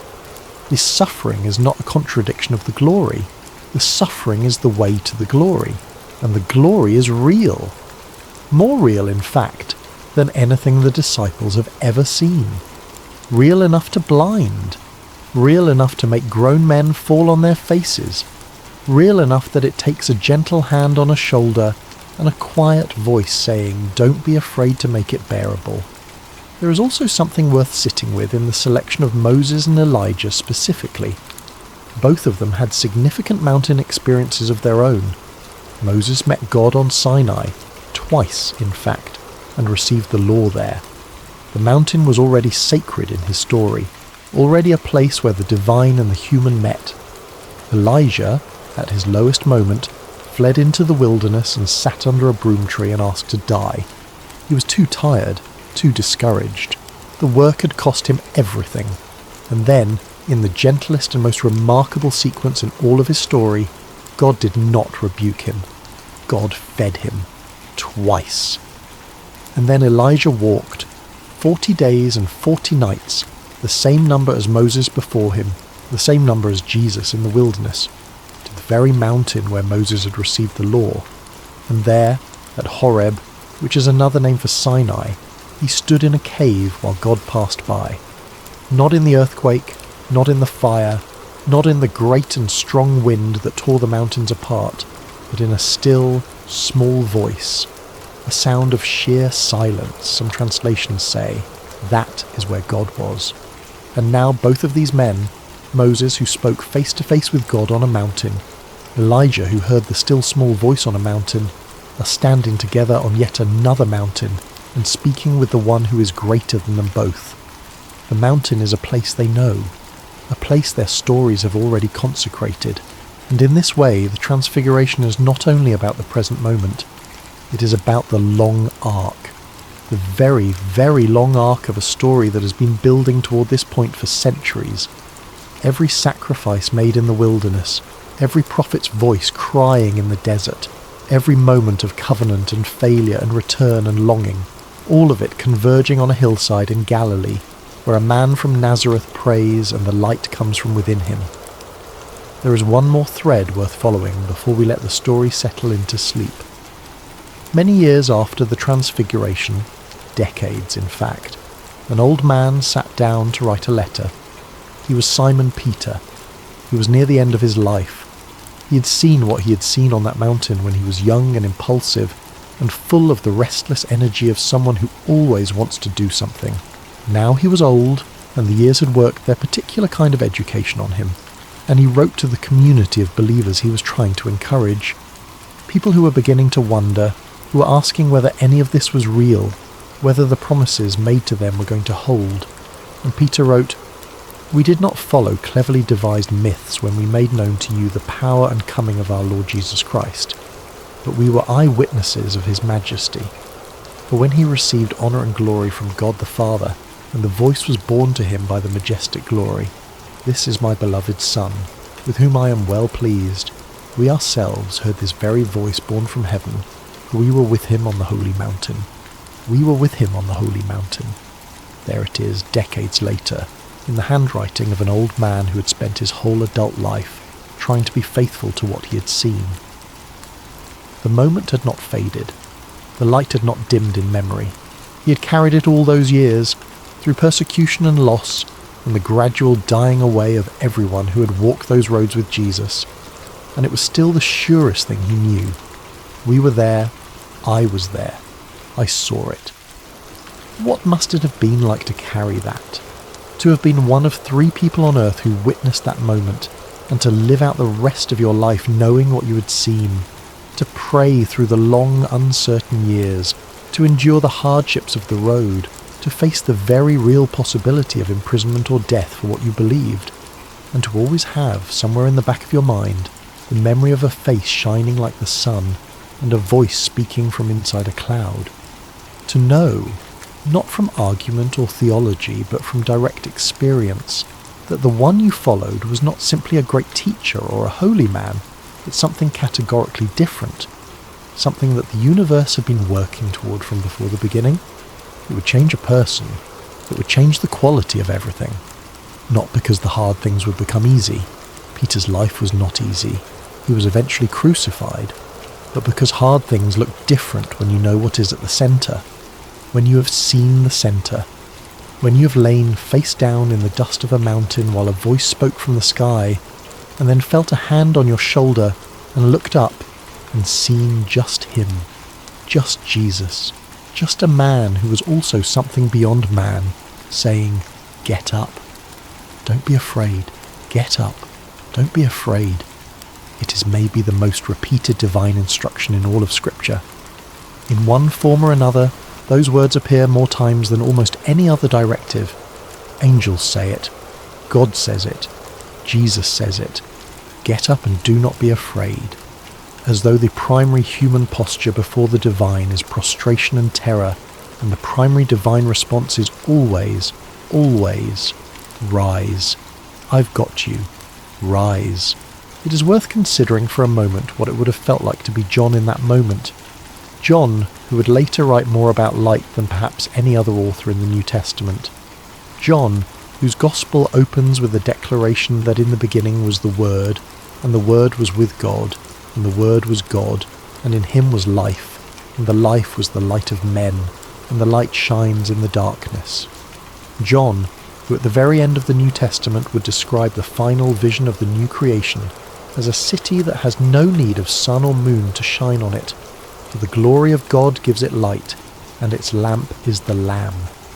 If you trace the thread of light through John's writings, the Gospel, the letters, the revelation, you find it everywhere. Light as revelation, light as truth, light as the nature of God himself. And you have to wonder how much of that came from a mountain in Galilee when John was young, and the light came from inside a face he loved, and he fell down and could not stand. Experiences of that magnitude don't just stay in the memory. They migrate into the vocabulary. They become the lens through which everything else is seen. John didn't write about light because it was a useful theological metaphor he found in the Hebrew tradition, though it is that too. He wrote about light because he had seen it. He had been there when something made of flesh and blood blazed with it, and the image was permanently printed on everything he would ever write afterward. The Transfiguration is not just a story that John told. It is a story that tells John, that shapes the man he becomes, that gives his particular voice the particular frequency it carries across 2,000 years to the ears that read it now. Think also about the silence that followed. The cloud came, and the voice spoke, and the disciples lay face down in the dust.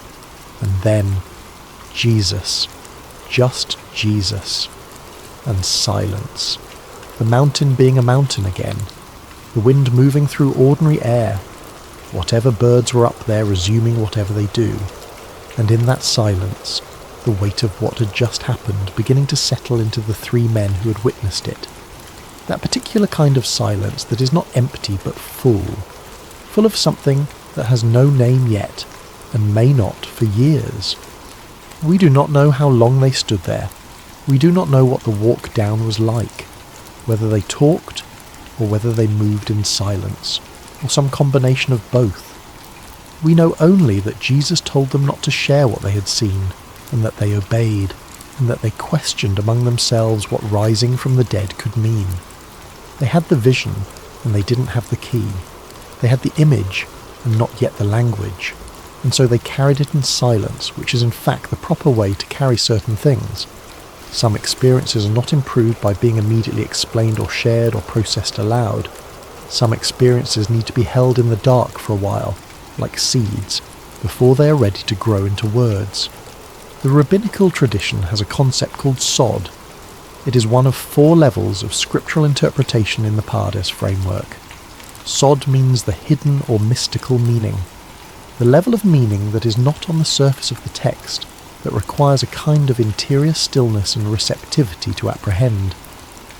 And perhaps the Transfiguration is itself an instance of sod, a revelation that operates not primarily through the intellect, but through something deeper. The disciples receive it not as information to be processed, but as an image to be inhabited, a light to be remembered, a voice to be returned to in the dark. When Jesus says to them on the way down, "Tell no one until the Son of Man is raised from the dead," he is not protecting a secret for the sake of secrecy. He is protecting a revelation from being received at the wrong time. The Transfiguration, shared before the resurrection, would have been confusing at best and misleading at worst. A vision of glory without the context of the cross to make sense of it would have reinforced exactly the misunderstanding about the kind of Messiah Jesus was. The disciples were already tempted to skip from the promise to the throne, from the calling to the crown, without understanding that the way to everything Jesus was offering ran through the valley they were all trying to avoid. The vision needed to wait for the context. The image needed to find its frame. And when it did, when the stone was rolled away and the tomb was empty and the risen Jesus appeared first to Mary in the garden, and then to the disciples behind locked doors, and then to more than 500 people at once, as Paul would later record, everything came flooding back. The face that had shone like the sun, the clothes that were whiter than anything on earth could make them, the voice from the cloud, Moses and Elijah speaking about an exodus that had now happened, a departure that had gone exactly as far as death and then, impossibly gloriously turned around. The disciples had been carrying a vision whose ending they had already witnessed, without understanding that it was the ending, and now they understood, and everything became luminous. This is the gift hidden inside the story. The Transfiguration is not only about a moment of revelation, it is about the nature of revelation itself, about the fact that some of the most important things we are shown are not immediately comprehensible, and that this is not a failure on anyone's part. It is simply the way that truth sometimes works. It shows itself in an image. It plants itself in a memory. It waits. And then, when the time is right, when you have lived enough to have the context, it blooms into full meaning. The seed germinates in its own time. The dawn arrives when it arrives. There is a reason this story has been painted, carved, mosaicked, and illuminated more than almost any other scene in the Gospel. Artists across 15 centuries have returned to it again and again. Fra Angelico's luminous fresco in the monastery of San Marco in Florence, where Christ floats above the mountain in a mandorla of white light, and the disciples below are caught in attitudes of wonder and prostration. Raphael's monumental canvas, unfinished at his death and completed by his pupils, in which the transfigured Christ blazes at the top of the composition, and a scene of desperate need, a boy convulsing, a crowd unable to help, fills the bottom, the two halves of the painting held together only by the raised finger of an apostle pointing upward. The answer to human suffering is there, on the mountain, in the light.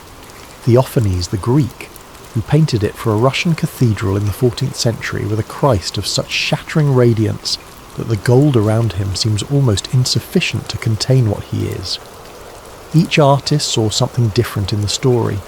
Each one was trying to paint not what happened, but what it meant. And none of them fully succeeded, because some things resist being contained in any medium, even the most exquisite. But they kept trying, which is perhaps the most human response of all to this kind of experience. You cannot fully say it. You cannot fully paint it, or carve it, or set it in glass. And yet you cannot stop trying, because to stop trying would be to let it slip further from the reach of anyone who wasn't there. So you try. You paint the light the best you can. You choose the whitest white on your palette, and you know it falls short, and you paint it anyway. Because even a falling short representation of something this real is more valuable than silence. Whatever it held, whatever demands were made of you, whatever exhausted you or worried you, or left something unresolved at the back of your mind, it has moved into the permanent territory of the past, and you are here now, in the dark and the quiet, with the particular softness that comes at the end of things. Think of the mountain, not as something that happened long ago to someone else, but as an image that belongs, in some small way, to you tonight. The high place, the thin air, the separation from the noise of the world below, the sense that up here, something true might be visible that is harder to see when you are in the middle of everything. You don't have to understand everything you carry. The disciples came down from that mountain still asking questions. They were carrying a vision they could not yet fully interpret, and Jesus trusted them with it anyway. He did not wait until they were wise enough or ready enough or certain enough. He showed them what he showed them, and he said, "Keep it, hold it. The understanding will come." There may be things in your life that feel like that right now. Things you have witnessed or experienced or been changed by that you cannot fully articulate. Moments of unexpected grace or devastating loss, or quiet, inexplicable peace in the middle of circumstances that should not have allowed for peace. Things you carry that don't fit neatly into any category. The invitation is not to understand them tonight. The invitation is only to hold them gently, to trust that meaning moves at its own pace and it will arrive when you're ready to receive it. Think of Peter, face down in the dust, too terrified to move, and then the touch, and then the voice. Rise, don't be afraid. And when he looked up, just Jesus. The light already faded, the cloud already gone, the mountain already ordinary again, but Jesus still there, still present, still the one who had brought him up here in the first place and would walk him back down again. That is the shape of so many lives when you look at them from enough distance. The ordinary walk, the unexpected climb, the overwhelming moment of light or loss or love or clarity, the falling down, the touch, the rise, the return to the ordinary, which is not quite ordinary anymore because of what happened in between. You're allowed to rest now, fully and without apology. You're allowed to let the concerns of the day release their grip the way a clenched hand slowly opens. You're allowed to be, for these hours in the dark, exactly where you are, somewhere between the mountain and the valley, between what you have seen and what you do not yet understand, between the question and the answer that is perhaps already on its way to you. And if somewhere in the descent from this day into sleep you find yourself in a high and quiet place, even just for a moment, and the light is strange and clear and something feels nearer than usual, don't be afraid. Just look. Just listen. And if you hear something true, hold it carefully. It will still be with you in the morning.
Before we begin tonight's story, I want to take just a moment to ask for your support. If you're enjoying this content, using your hype points on this video helps the channel more than you could possibly know. It truly makes a difference in allowing us to keep creating these stories for you. If you're listening on Spotify, leaving a review helps out so much and means the world to us. And if you feel like it, drop a comment letting us know what time it is where you are and where in the world you're listening from. We absolutely love seeing where everyone is tuning in from across the globe. And of course, if you enjoy these deep dives into history, faith and mystery, subscribing to the channel ensures you never miss a story. Thank you for being here. Now, let's begin. There are moments in history that pass without fanfare. Decisions made in quiet rooms. Choices that go unrecorded in official documents. Acts of courage that happen in the shadows, away from the eyes of kings and the applause of crowds. These moments rarely make it into the grand narratives we tell ourselves about heroes and battles, about glory and conquest. But sometimes these hidden acts of defiance are the ones that change everything. Tonight, we're going to talk about two women whose names you might not recognise, Shipra and Pua. They were not queens, they were not warriors, they held no political power, commanded no armies, and left behind no monuments. They were midwives, ordinary women who brought life into the world, one birth at a time. And yet, in a moment when a king demanded death, they chose life. In a world built on fear and control, they chose faith. And because of that choice, the entire course of history shifted. This is a story about what happens when courage meets compassion, when obedience to God outweighs obedience to man, when two women, standing in the presence of power, refuse to let evil win. Their story is found in the opening chapters of the book of Exodus, but it's easy to miss if you're not paying attention. because their moment comes and goes quickly, just a few verses, a brief mention, and then they disappear from the text entirely. But those few verses contain a truth that echoes through the ages. Some of the most important acts of faith happen where no one is watching. So, settle in. Let the world around you fade, and listen closely. Because this is the story of Shiphrah and Puah, the women who defied a king and saved a nation. Chapter 1. A growing fear in Egypt. Egypt was a land of order, precision, control. The Nile rose and fell with predictable rhythm. The harvest came in cycles. Pharaoh ruled from his throne with absolute authority, and beneath him stretched a society built on hierarchy, tradition and power. For centuries, Egypt had been the greatest civilization on earth. Its monuments pierced the sky. Its wealth was legendary. Its armies were feared, and its rulers believed themselves to be gods. The architecture of Egyptian society was as carefully constructed as the pyramids themselves. At the top sat Pharaoh, the living god, the intermediary between the divine realm and the mortal world. Below him were the priests, who maintained the temples and performed the rituals that kept the cosmos in balance. Then came the nobles, the administrators who managed the vast bureaucracy that kept Egypt functioning. Below them were the artisans, the scribes, the merchants, and at the bottom, the labourers, the farmers, the slaves. This was a civilization that prided itself on stability, on continuity. The same dynasties had ruled for generations. The same gods had been worshipped for millennia. The same festivals marked the passage of time year after year, century after century. Egypt saw itself as eternal, unchanging, perfect, the centre of the world, the pinnacle of human achievement. But something was changing, something Pharaoh had not anticipated, something he could not control through decrees or military might. The Israelites were multiplying. What had begun as a small family, the descendants of Jacob who had come to Egypt during a time of famine, had grown into something much larger, much more significant.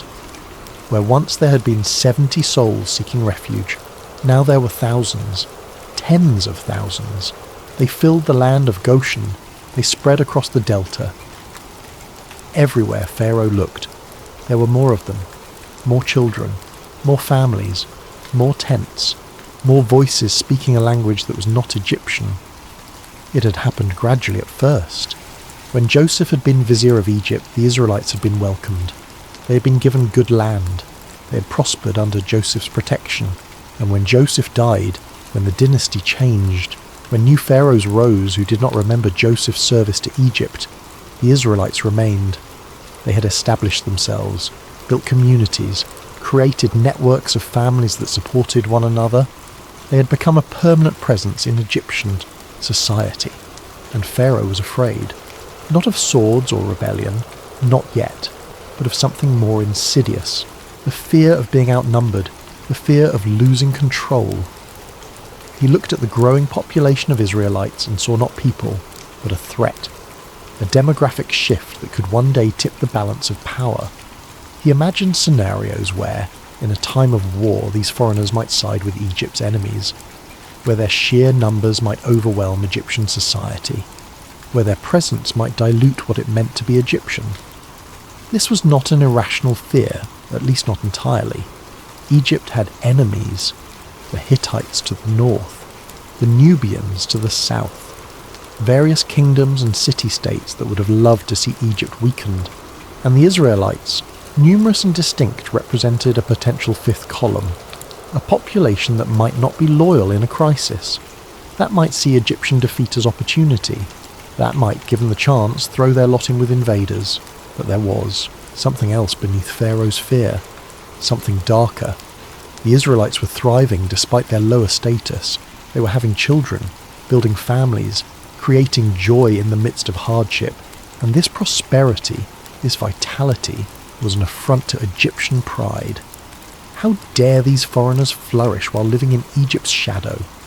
How dare they multiply while Egyptians struggled with the same diseases, the same infant mortality, the same challenges of survival that plagued all ancient peoples? So Pharaoh did what rulers often do when they are afraid. He sought to control what he feared. First came the oppression. The Israelites were enslaved, forced into labour, tasked with building the great storage cities of Pithom and Ramesses. Their days became endless cycles of brick-making and construction. Their bodies broke under the weight of Egyptian ambition. Pharaoh believed that suffering would slow their growth, that exhaustion would weaken their ability to thrive, that if he pressed hard enough, the problem would solve itself. The oppression was systematic. Taskmasters were appointed. Quotas were established. The Israelites were forced to make bricks without adequate materials, to work in the blazing sun without rest, to meet impossible demands. Old men laboured alongside young, women worked in the fields, children carried water and mixed mortar. The entire community was mobilised in service to Pharaoh's building projects. Their backs bent under loads of clay and straw. Their hands bled from the rough work. Their spirits sagged under the weight of endless toil. But it did not work. The Israelites continued to multiply. The harder Pharaoh pressed, the more they grew. It was as if the very act of oppression fueled their expansion. Every attempt to diminish them seemed to backfire, and Pharaoh's fear deepened, because now he realised that force alone would not be enough.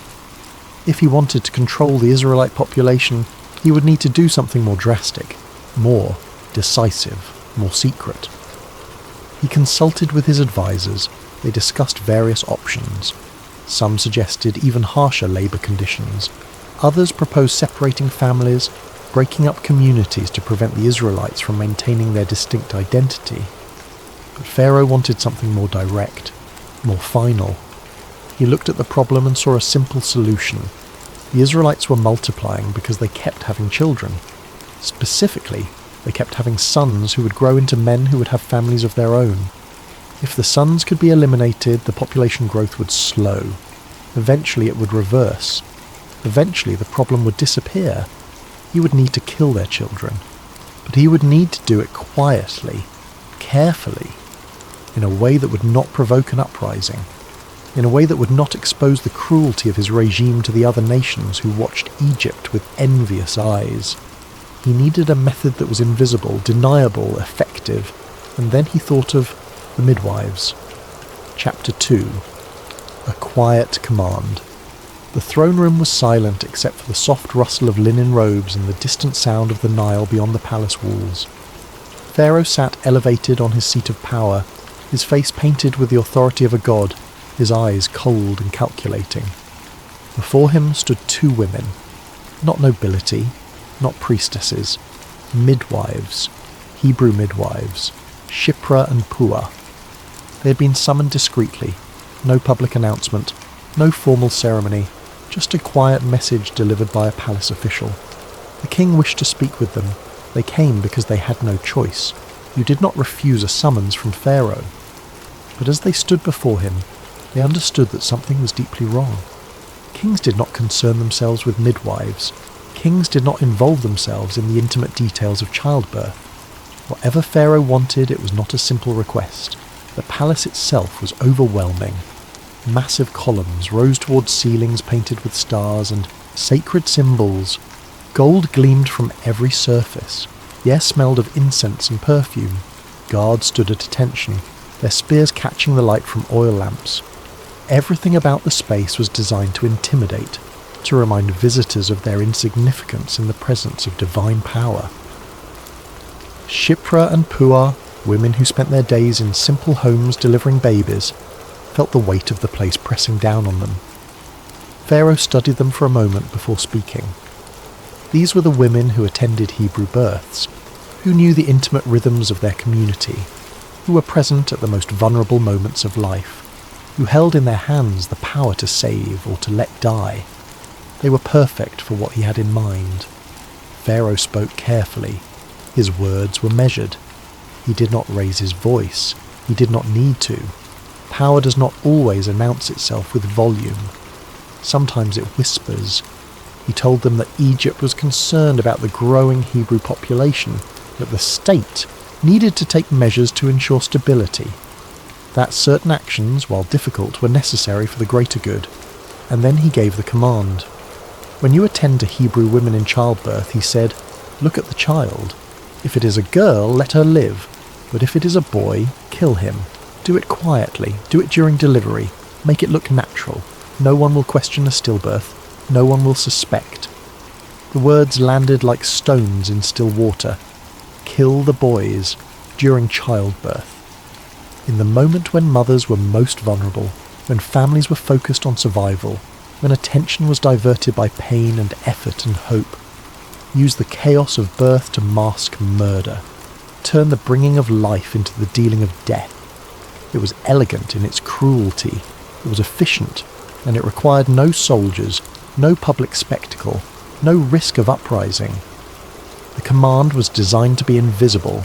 No soldiers dragging children from homes, no public executions, no uprisings, just death delivered in the most intimate, vulnerable moment of life, the secret genocide carried out by the very hands meant to preserve life. Pharaoh was not asking them to be warriors, he was asking them to be assassins, and he expected obedience. Because in Egypt, obedience to Pharaoh was not optional, it was survival. Shipra and Puah stood silently as Pharaoh explained what he wanted. They did not interrupt. They did not protest. They simply listened.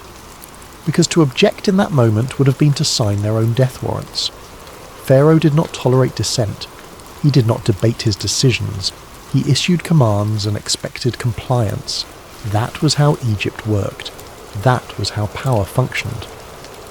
When Pharaoh finished speaking, he dismissed them with a wave of his hand. No discussion, no questions, just the expectation that they would do as they were told. Shipra and Puah bowed low, backed away from the throne, and left the palace. They walked through the corridors, past the guards, out into the Egyptian sun. And as they made their way back through the streets, back toward the Hebrew settlements, back toward the women they served, they carried a weight that no midwife should ever have to bear. They had been ordered to betray everything their work represented, to turn moments of joy into moments of murder, to use their knowledge of life to deliver death. Pharaoh had chosen them because they were trusted, because Hebrew women would open their homes to them, would labour in their presence, would hand their newborns into their arms. That trust was supposed to be sacred, and Pharaoh wanted them to weaponize it. As they walked, they spoke in hushed tones. What would they do? How could they refuse without being discovered? What would happen to them if Pharaoh learned they had disobeyed? The questions were heavy, urgent, impossible. They thought about the women they served, the families they had helped bring into being, the babies they had delivered over the years. They thought about the sacred nature of their work, the responsibility they carried, the trust that had been placed in them. And they thought about God, about the God of Abraham, Isaac and Jacob, the God who created life, who knit children together in the womb, who called each person by name, who commanded his people not to murder. They thought about what obedience to Pharaoh would mean, and what obedience to God would require, and they had to decide what they would do. Chapter 3. Introducing Shipra and Puah. Who are Shipra and Puah? The Bible gives us almost nothing. No genealogies, no descriptions of their families, no accounts of their training or their lives before this moment. We do not know if they were young or old, if they were married or widowed, if they had children of their own. All we know is their names and their profession. Shipra and Puah, Hebrew midwives, and that is enough. Because sometimes the story is not about who you are in the eyes of the world. It is about what you do when no one is watching. Their names, though, are significant. Shipra means beauty or fairness. Puah means splendid or radiant. These are not random designations. In the ancient world, names carried meaning. They reflected character, hope, destiny. To be called beauty and splendour was to carry an identity tied to goodness, to light, to the positive aspects of creation. And here were two women whose names spoke of beauty, being asked to do something ugly. Women whose names meant splendour, being commanded to participate in horror. Midwives in the ancient world held a unique position. They were not wealthy, they were not powerful, but they were trusted. Women in labour were at their most vulnerable. Childbirth was dangerous. Mortality rates were high, infection was common, complications could arise suddenly, a breech birth could kill both mother and child, excessive bleeding could claim a life in minutes, and in those moments of pain and fear a midwife was the one constant, the one who knew what to do, the one who had seen it all before, the one who could tell the difference between a normal birth and a crisis, the one who could save a life or lose one. Midwives were gatekeepers of life itself. The training of a midwife was passed down through generations. A young woman would learn from her mother or her aunt or another experienced midwife in the community. She would attend births, first as an observer, then as an assistant, finally as the primary attendant. She would learn to read the signs of labour, to know when a birth was progressing normally and when intervention was needed, to position a baby that was presenting wrong, to stop bleeding, to cut and tie the umbilical cord, to clear an infant's airway, to recognise when a baby was in distress. But midwifery was more than technical skill. It was emotional labour. A midwife had to be calm in crisis, had to project confidence even when she was uncertain, had to comfort a labouring mother while simultaneously monitoring for danger, had to celebrate life while being intimately acquainted with death. It was work that required strength, wisdom, compassion, and an unshakable nerve. Shipra and Pua had spent their entire lives in this role. They had caught babies in the middle of the night. They had comforted mothers through difficult labours. They had held infants who took their first breath and those who never breathed at all. They knew the smell of blood and sweat, the sound of a newborn's cry, the relief in a father's eyes when he learned his child was alive. They were intimately familiar with the miracle of birth. And now Pharaoh wanted them to turn that miracle into a nightmare. They had delivered hundreds of babies, maybe thousands. They knew Hebrew families throughout Goshen. They had attended to first-time mothers and women giving birth to their 10th child. They had caught twins and helped with complicated deliveries. They had stayed up through long nights coaching women through labour. They had celebrated when mothers and babies survived against the odds. They had wept when they did not. Their hands had been the first to touch countless lives, and now those same hands were supposed to end lives.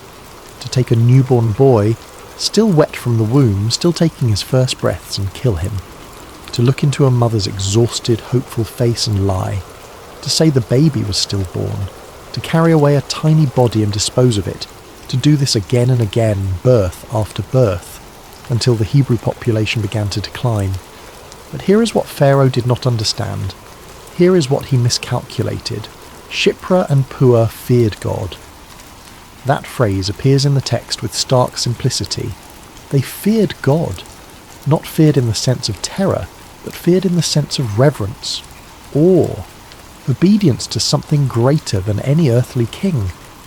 They believed that life was sacred, that every child, Hebrew or Egyptian, boy or girl, was created by God. That to extinguish that life, even under orders, was to violate something fundamental, something eternal. Their fear of God was not abstract. It was not merely theological. It shaped how they saw the world. It informed every decision they made.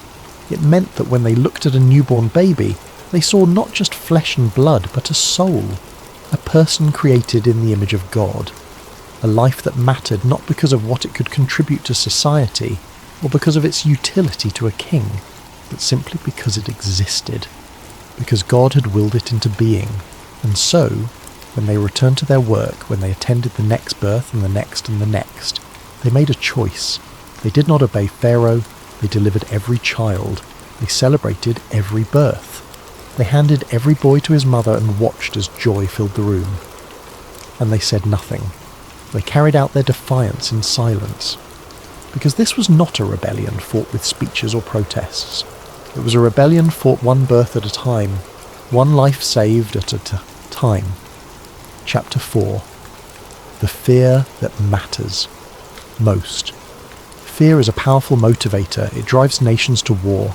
It drives individuals to compromise. It shapes the choices we make and the paths we take.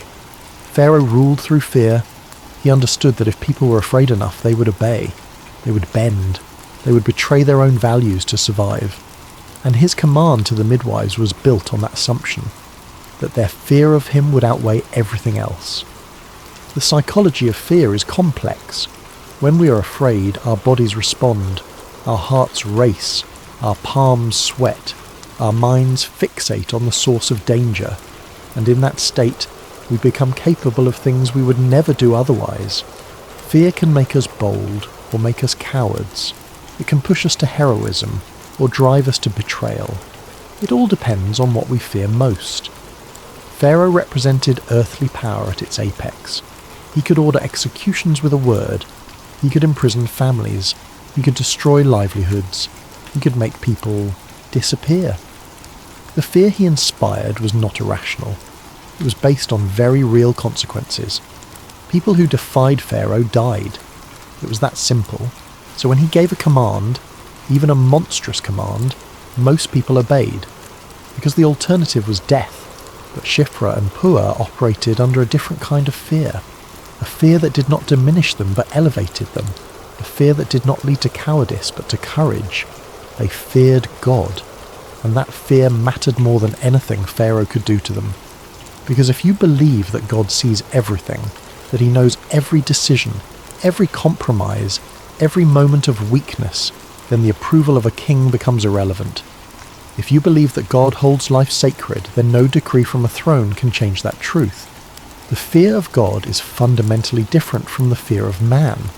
The fear of man is about survival, about protecting yourself from harm, about calculating costs and benefits, about weighing the risk of punishment against the difficulty of obedience. It is transactional, pragmatic, ultimately self-serving, even when the self-preservation is understandable. The fear of God is about alignment, about living in accordance with ultimate reality, about recognizing that there is a moral order to the universe that transcends human authority, that some things are right and some things are wrong, regardless of who commands what, that God's law supersedes human law when the two conflict, that obedience to God, even when costly, is always the right choice because God is trustworthy in a way that human rulers are not. Every birth they attended became a test. Every time a boy was born, they faced the same choice: obey Pharaoh and kill the child, or obey God and let him live. The risk was enormous. If Pharaoh discovered their disobedience, there would be consequences: imprisonment, execution, the destruction of their families. They knew this. They were not naive. They were not reckless. They simply believed that some things were worth the risk, that some lines could not be crossed, that there were moments when you had to say no, even if it cost you everything. Imagine the tension of those moments. A woman in labour crying out in pain, her husband pacing outside, anxious and hopeful. Other family members gathered, praying, waiting. And Shiphrah or Puah attending to the birth, knowing that if a boy emerges she will face a choice, knowing that Pharaoh expects her to kill him, knowing that disobedience could be discovered, knowing that her life hangs in the balance. And then the baby comes, a boy, perfect, healthy, crying lustily. And the midwife's hands move automatically. She clears his airway. She rubs his back to stimulate breathing. She cuts and ties the cord. She wraps him in cloth and places him in his mother's arms. And she says nothing about Pharaoh's command. She simply does her job. She preserves life. She participates in the miracle of birth. And then she leaves. She returns home. She lies awake at night, wondering if anyone saw, if anyone suspects, if Pharaoh's spies are watching, if the next summons to the palace will be her last. But morning comes, and she rises, and she goes to the next birth, and the next, and she does it again. This is what courage looks like. Not the absence of fear, but the decision to act rightly despite fear. Not recklessness, but calculated defiance. Not ignorance of consequences, but willingness to face them. Shiphrah and Puah were not fearless. They were faithful, and their faithfulness was rooted in a fear that mattered more than any threat Pharaoh could make. And so they continued, week after week, month after month. They attended birth throughout the Hebrew community, and every time a boy was born, they handed him to his mother. Every time a family celebrated new life, Shipra and Puah carried the secret of their defiance. They never announced what they were doing. They never sought recognition. They simply did their work. And in doing so, they became part of something much larger than themselves. Because here is the truth about moral courage. It rarely happens in grand gestures. It happens in small, repeated choices. In moments when you could compromise and no one would blame you. In situations where obedience would be easier than resistance. Shipra and Puah were not warriors storming a palace. They were midwives delivering babies. But their quiet defiance was more powerful than any army. Because every child they saved was a victory. Every life they preserved was an act of worship. They were creating a pattern of resistance. They were demonstrating that Pharaoh's power, while vast, was not absolute. That there were limits to what he could command. That even in Egypt, even under oppression, even facing death, people could still choose righteousness. They were writing a different story than the one Pharaoh had scripted, and though they did not know it yet, their story would become part of the larger narrative of Israel's deliverance. Chapter 5. The Lie That Preserved Life. Pharaoh was not a fool. He had spies. He had informants. He had ways of knowing what was happening in his kingdom. And eventually he noticed. The Hebrew boys were still alive. The population was still growing. The command he had given, so carefully designed, so quietly delivered, was not being obeyed. And so he summoned the midwives again, Shipra and Puah, back to the throne room, back to face the king who expected obedience. The message came without warning, a palace official appearing at their homes, announcing that Pharaoh required their presence. Immediately, no time to prepare, no opportunity to coordinate their stories, just the command to come, and the sinking realization that their disobedience had been discovered. The walk to the palace must have felt like walking to their own execution. Every step heavier than the last, every breath more difficult. They knew what awaited them. Pharaoh's anger, his questions, his demand for an explanation. And they knew that their answers would determine whether they lived or died, whether their families would survive, whether the work they had done, the lives they had saved, would be worth the price they were about to pay. The confrontation was inevitable. Pharaoh demanded an explanation. Why are the boys still alive? Why have you not done as I commanded? The question hung in the air, and Shipra and Puah had to answer. They could not remain silent. They could not simply refuse to speak. Pharaoh held their lives in his hands. One word from him, and they would be executed. One gesture, and they would disappear. So they answered. But they answered carefully. Hebrew women are not like Egyptian women, they said. They are vigorous, strong. By the time we arrive, the child has already been born. We cannot do what you ask because we are never there in time. The explanation was simple, believable. It played into Egyptian prejudices about the Hebrews. It suggested that the midwives were not defying Pharaoh, but were simply unable to fulfill his command due to circumstances beyond their control. It was, in essence, a lie, or at least a carefully crafted half-truth. The genius of their response was that it contained just enough truth to be plausible. Hebrew women, strengthened by years of hard labour, may indeed have had relatively quick deliveries, and midwives were not always present for the actual moment of birth. Sometimes they arrived to find the baby already born, the mother having managed on her own, or with the help of female relatives. So the explanation was not impossible. It was just not the whole truth. And Pharaoh accepted it, not because he believed them entirely, but because he had no proof, no witnesses, no way to verify whether their explanation was accurate. And perhaps, deep down, he knew that forcing the issue would expose the cruelty of his own command, that questioning them too harshly would reveal the monstrosity of what he had asked them to do. So he let it go, for now. But there was calculation in his acceptance. Pharaoh was not convinced. He was frustrated. He had given a command and it had not been executed. The midwives had offered an explanation that, while plausible, was also convenient. Too convenient. But to push further would require him to admit publicly what he had asked them to do. And that admission would carry its own risks. So he dismissed them. but he did not forget, and he began to plan alternative methods of accomplishing his goal. But here is where the story gets interesting. The Bible does not condemn Shipra and Puah for lying. In fact, it honours them. It says that God dealt well with them, that he blessed their households, that he gave them families of their own.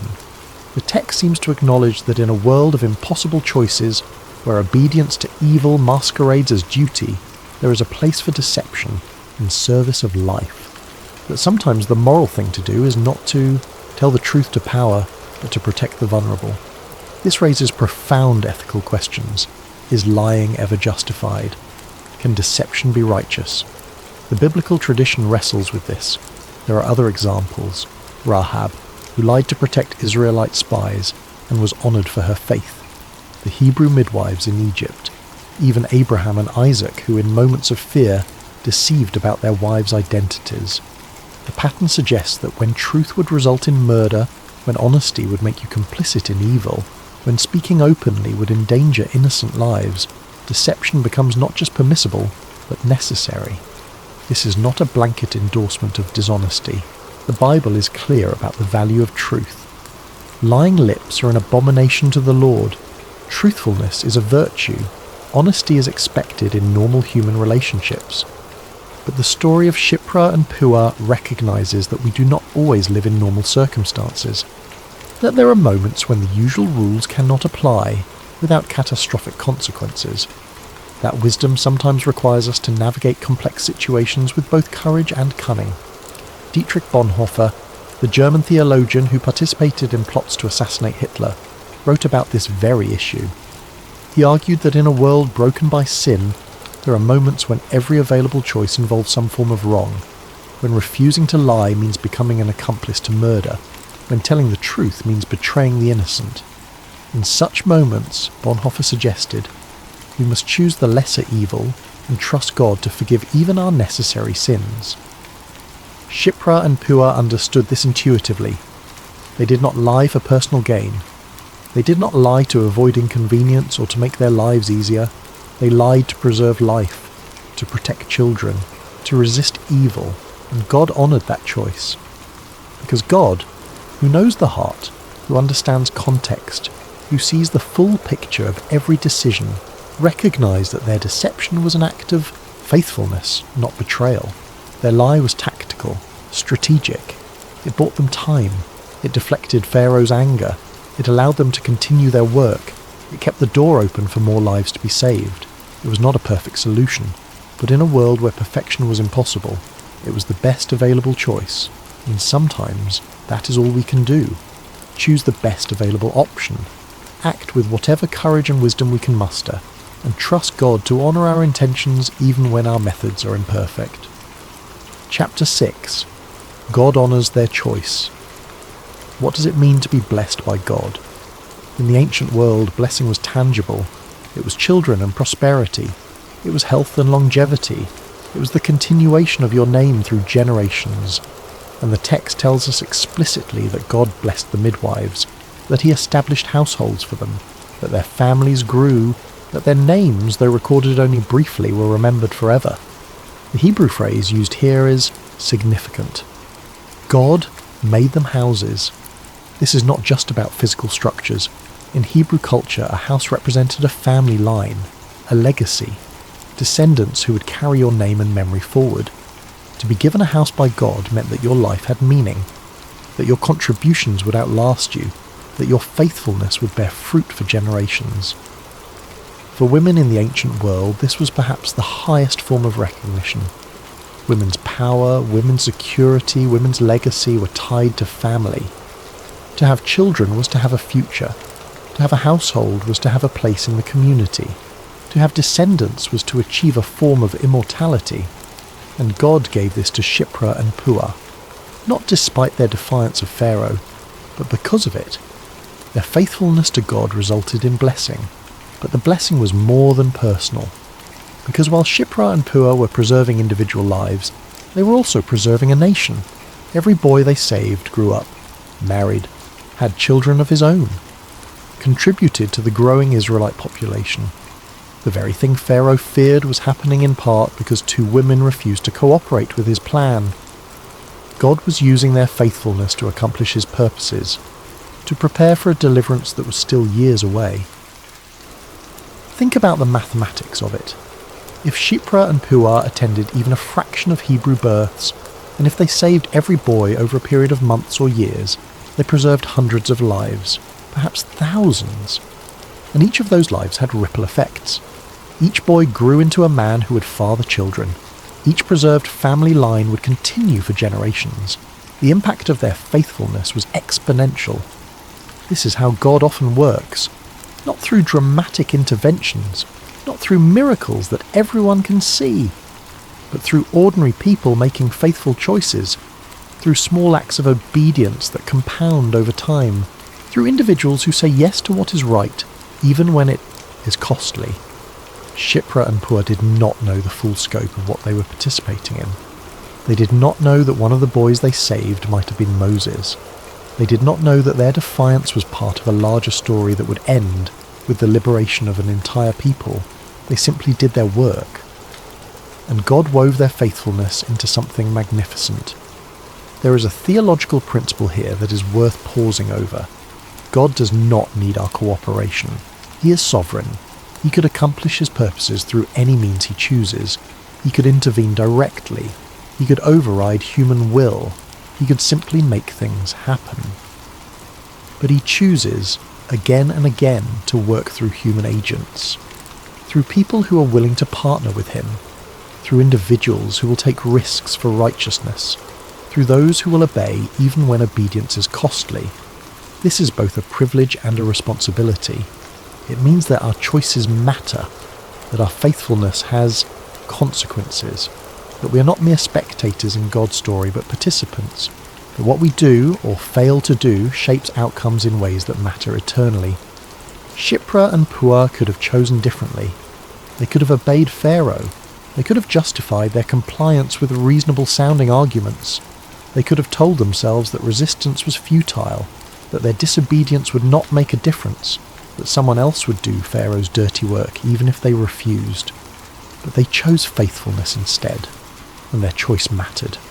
There is something profoundly comforting about this, because most of us will never be famous. Most of us will never lead movements or command armies or change the world in ways that everyone can see.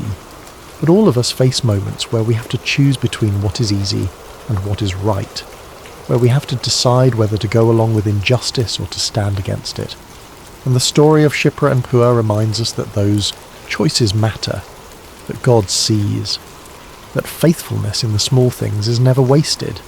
The Israelites continued to multiply, the community continued to grow, and though the oppression continued, though the suffering remained, life persisted.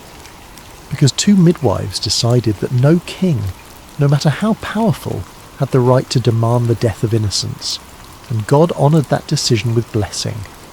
Their blessing was also a testimony. When their households prospered, when their families grew, when their names were remembered, it sent a message to the community. That faithfulness to God leads to flourishing. That obedience to conscience, even when costly, results in good. But God rewards those who fear him more than they fear human authority. This testimony would have encouraged others, would have strengthened the resolve of those facing their own moral tests, would have reminded the community that even in Egypt, even under Pharaoh, God was still sovereign. Chapter 7, Pharaoh's cruel escalation. But Pharaoh's fear did not go away. If anything, it intensified. The midwives had failed him.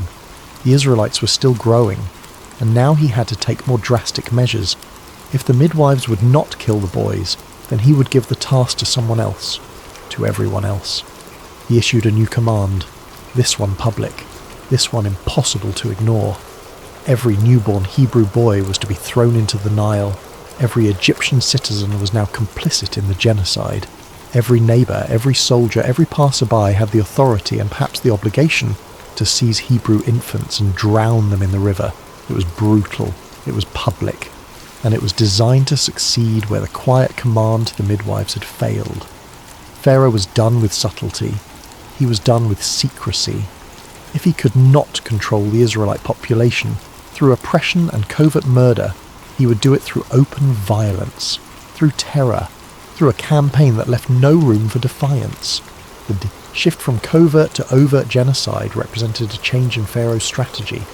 He had tried the surgical approach, targeting births, using trusted community members to do the killing, keeping the violence hidden. But that had not worked. So now he would use blunt force. He would mobilize the entire Egyptian population. He would make the killing public, unavoidable, inescapable. He would create a climate of terror in which Hebrew families could not protect their sons, in which every birth of a boy would be followed immediately by his death. The Nile was chosen deliberately. It was Egypt's lifeline, the source of water, fertility, life itself. The Nile's annual flooding made agriculture possible. Its waters sustained Egyptian civilization, and Pharaoh wanted to turn this symbol of life into an instrument of death. He wanted Hebrew boys, the future of the Israelite community, drowned in the very river that made Egypt great. It was symbolic violence, a statement that Egypt would swallow Hebrew identity, that the Nile, which gave life to Egypt, would take life from Israel. The public nature of the command was designed to prevent resistance. If everyone was watching, if everyone was expected to participate, then Hebrew families would have nowhere to hide, no privacy in which to protect their sons, no safe spaces, no refuge. Pharaoh was creating a surveillance state in which every Egyptian was a potential enforcer of his genocidal policy. And yet, even this did not work. Because you cannot kill hope, you cannot extinguish the will to survive. Hebrew families hid their children. They took extraordinary risks to protect their sons. Mothers gave birth in secret. Families devised plans to keep infants quiet. Communities banded together to shield the most vulnerable. The courage of Shipra and Puah had set a precedent. It had shown that resistance was possible, that you did not have to obey evil, even when it came from the highest authority. Some families hid their sons in their homes, muffling cries, keeping them out of sight. Some sent their boys to relatives in remote areas. Some created false compartments in their dwellings where children could be concealed during searches. The entire community mobilized to protect their future. It was dangerous. Discovery meant death not just for the child, but potentially for the entire family. But they did it anyway.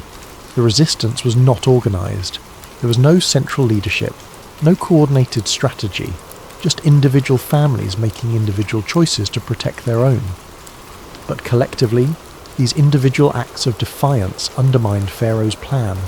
They showed that even totalitarian authority has limits. That even when the state mobilizes all its resources toward evil, ordinary people can still resist, still protect the vulnerable, still choose life.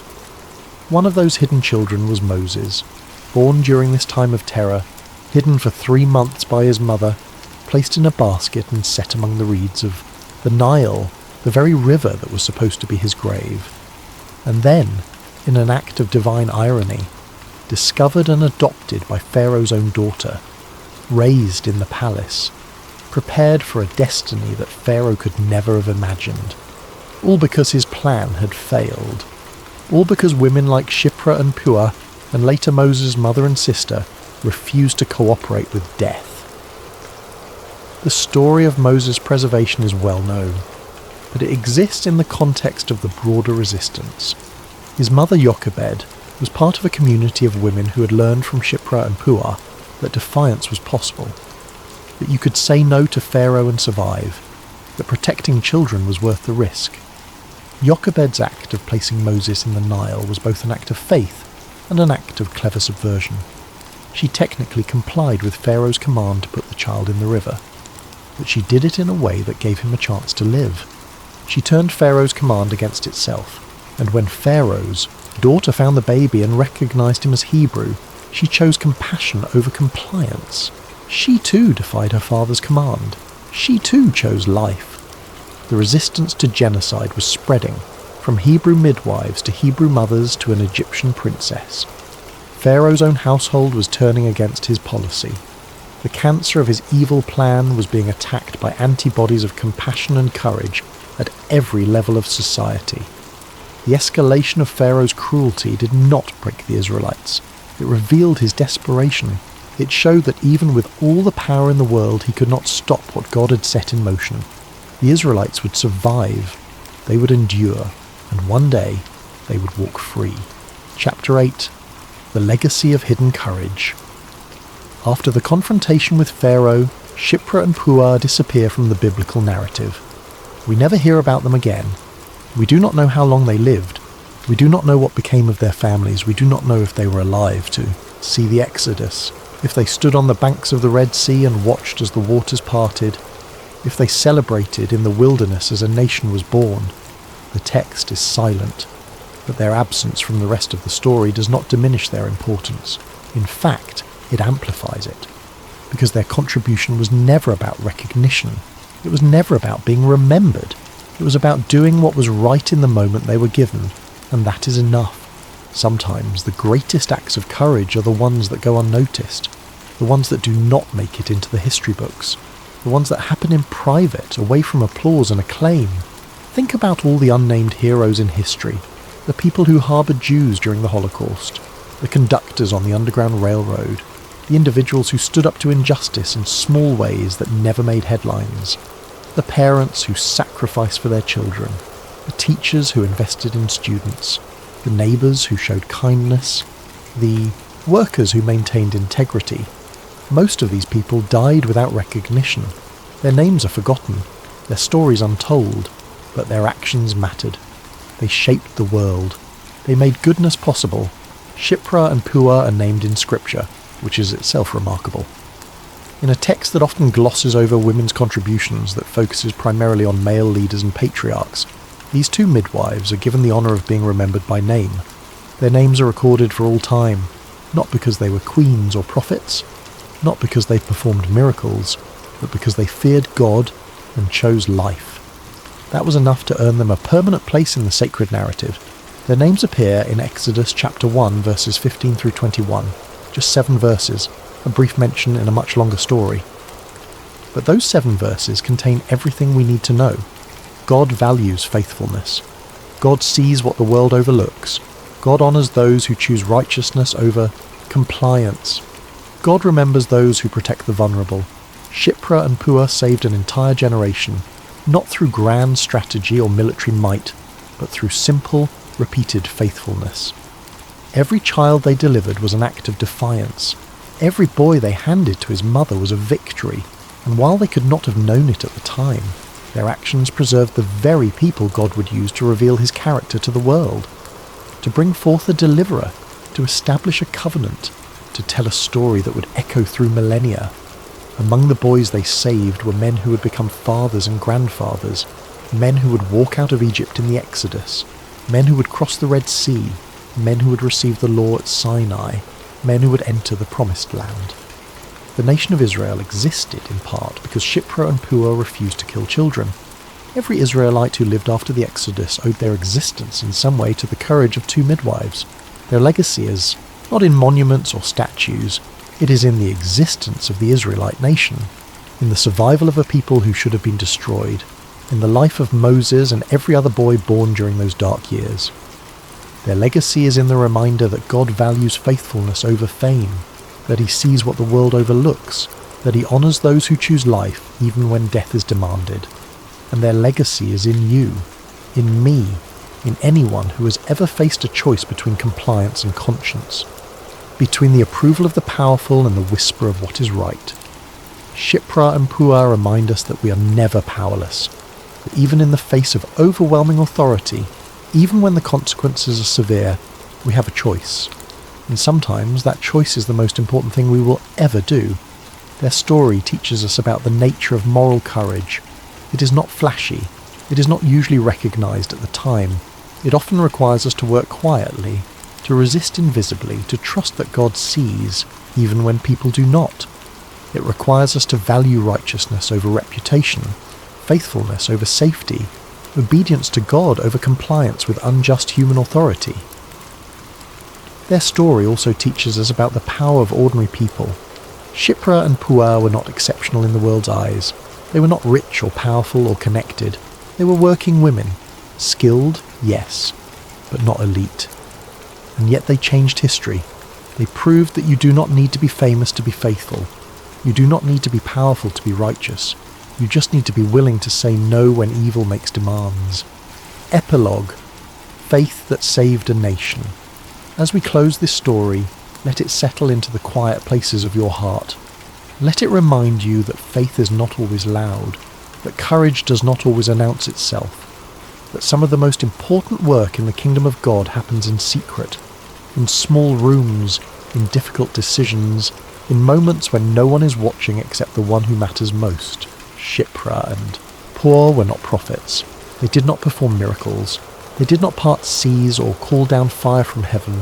They simply refused to kill children, and in that refusal they participated in something sacred. They became instruments of deliverance. They became part of the story that would lead to freedom, not because they sought glory, but because they feared God more than they feared man. This is the kind of faith that changes the world. Not the faith that builds cathedrals, though that has its place. Not the faith that preaches to thousands, though that too is valuable. But the faith that says no to evil when no one else is saying no. The faith that protects the vulnerable when the powerful demand their destruction. The faith that chooses life, even at great personal cost. Their story raises questions for us. Questions about our own lives, our own choices. What would we do in their position? When authority demands our cooperation with injustice, will we comply or resist? When the cost of righteousness is high, will we pay it? When we can choose between safety and faithfulness, which will we choose? These are not abstract questions. We all face moments, perhaps less dramatic but no less real, when we must decide between convenience and conscience, when we must choose whether to speak up or stay silent, whether to protect or to ignore, whether to risk or to hide. And in those moments the story of Shipra and Puah calls to us, reminding us that faithfulness matters, that courage is possible, that God honours those who choose righteousness. Their story also reminds us that we are part of a larger narrative, that our choices today shape outcomes we may never see, that the small acts of faithfulness we perform might have ripple effects that extend far beyond our awareness. Just as Shipra and Puah had no idea they were helping to preserve the leader who would free Israel, we have no idea what God might do with our faithfulness, what lives we might impact, what futures we might make possible, what stories we might make room for. This is both humbling and empowering. Humbling because it reminds us that we are not the centre of the story, that God is working out his purposes through countless lives, countless choices, countless acts of faithfulness. We are part of something much larger than ourselves. Empowering because it means our actions matter, that our choices have weight, that our faithfulness contributes to God's work in the world in ways we may never fully understand. Tonight, as you drift towards sleep, let this story rest with you. Let it remind you that you are seen, that your choices matter, that faithfulness in the hidden places is never wasted. God builds salvation on the courage of those willing to stand, even when they stand alone, and sometimes the smallest acts of obedience become the foundations of miracles. Shipra and Puah, 2 women, 2 midwives, 2 names recorded in scripture for all time, not because they led armies or ruled nations, but because when a king demanded death, they chose life, and in choosing life, they saved a nation. May we all have the courage to do the same. May we have the courage to fear God more than we fear human authority. May we have the wisdom to recognize when compliance becomes complicity. May we have the strength to choose righteousness even when it is costly. May we have the faith to believe that God sees our choices and honors our faithfulness. May we have the hope to trust that our small acts of obedience might be part of something larger than we can imagine. Sleep well. And remember, the God who saw them sees you too. The God who honoured their faithfulness honours yours. The God who wove their courage into a story of deliverance is still weaving stories today. And you might be part of one of them. You might be the person whose choice matters, whose faithfulness makes the difference, whose courage saves lives. Do not underestimate the power of ordinary faithfulness. Do not dismiss the significance of small acts of righteousness. Do not assume that your choices do not matter. They do. They always have. They always will. Because the kingdom of God is built not on the grand gestures of the famous few, but on the faithful choices of ordinary people who simply refuse to cooperate with evil. People like Shipra and Pua. People perhaps like you. Rest now in the knowledge that God sees, that faithfulness matters, that courage is possible, and that the story is not over. The story is never over, because God is still working, still weaving faithfulness into deliverance, still honouring those who choose life, still writing stories of redemption through the choices of ordinary people who simply decide to say yes to what is right. Good night, and may your own story be one of courage, faithfulness, and life.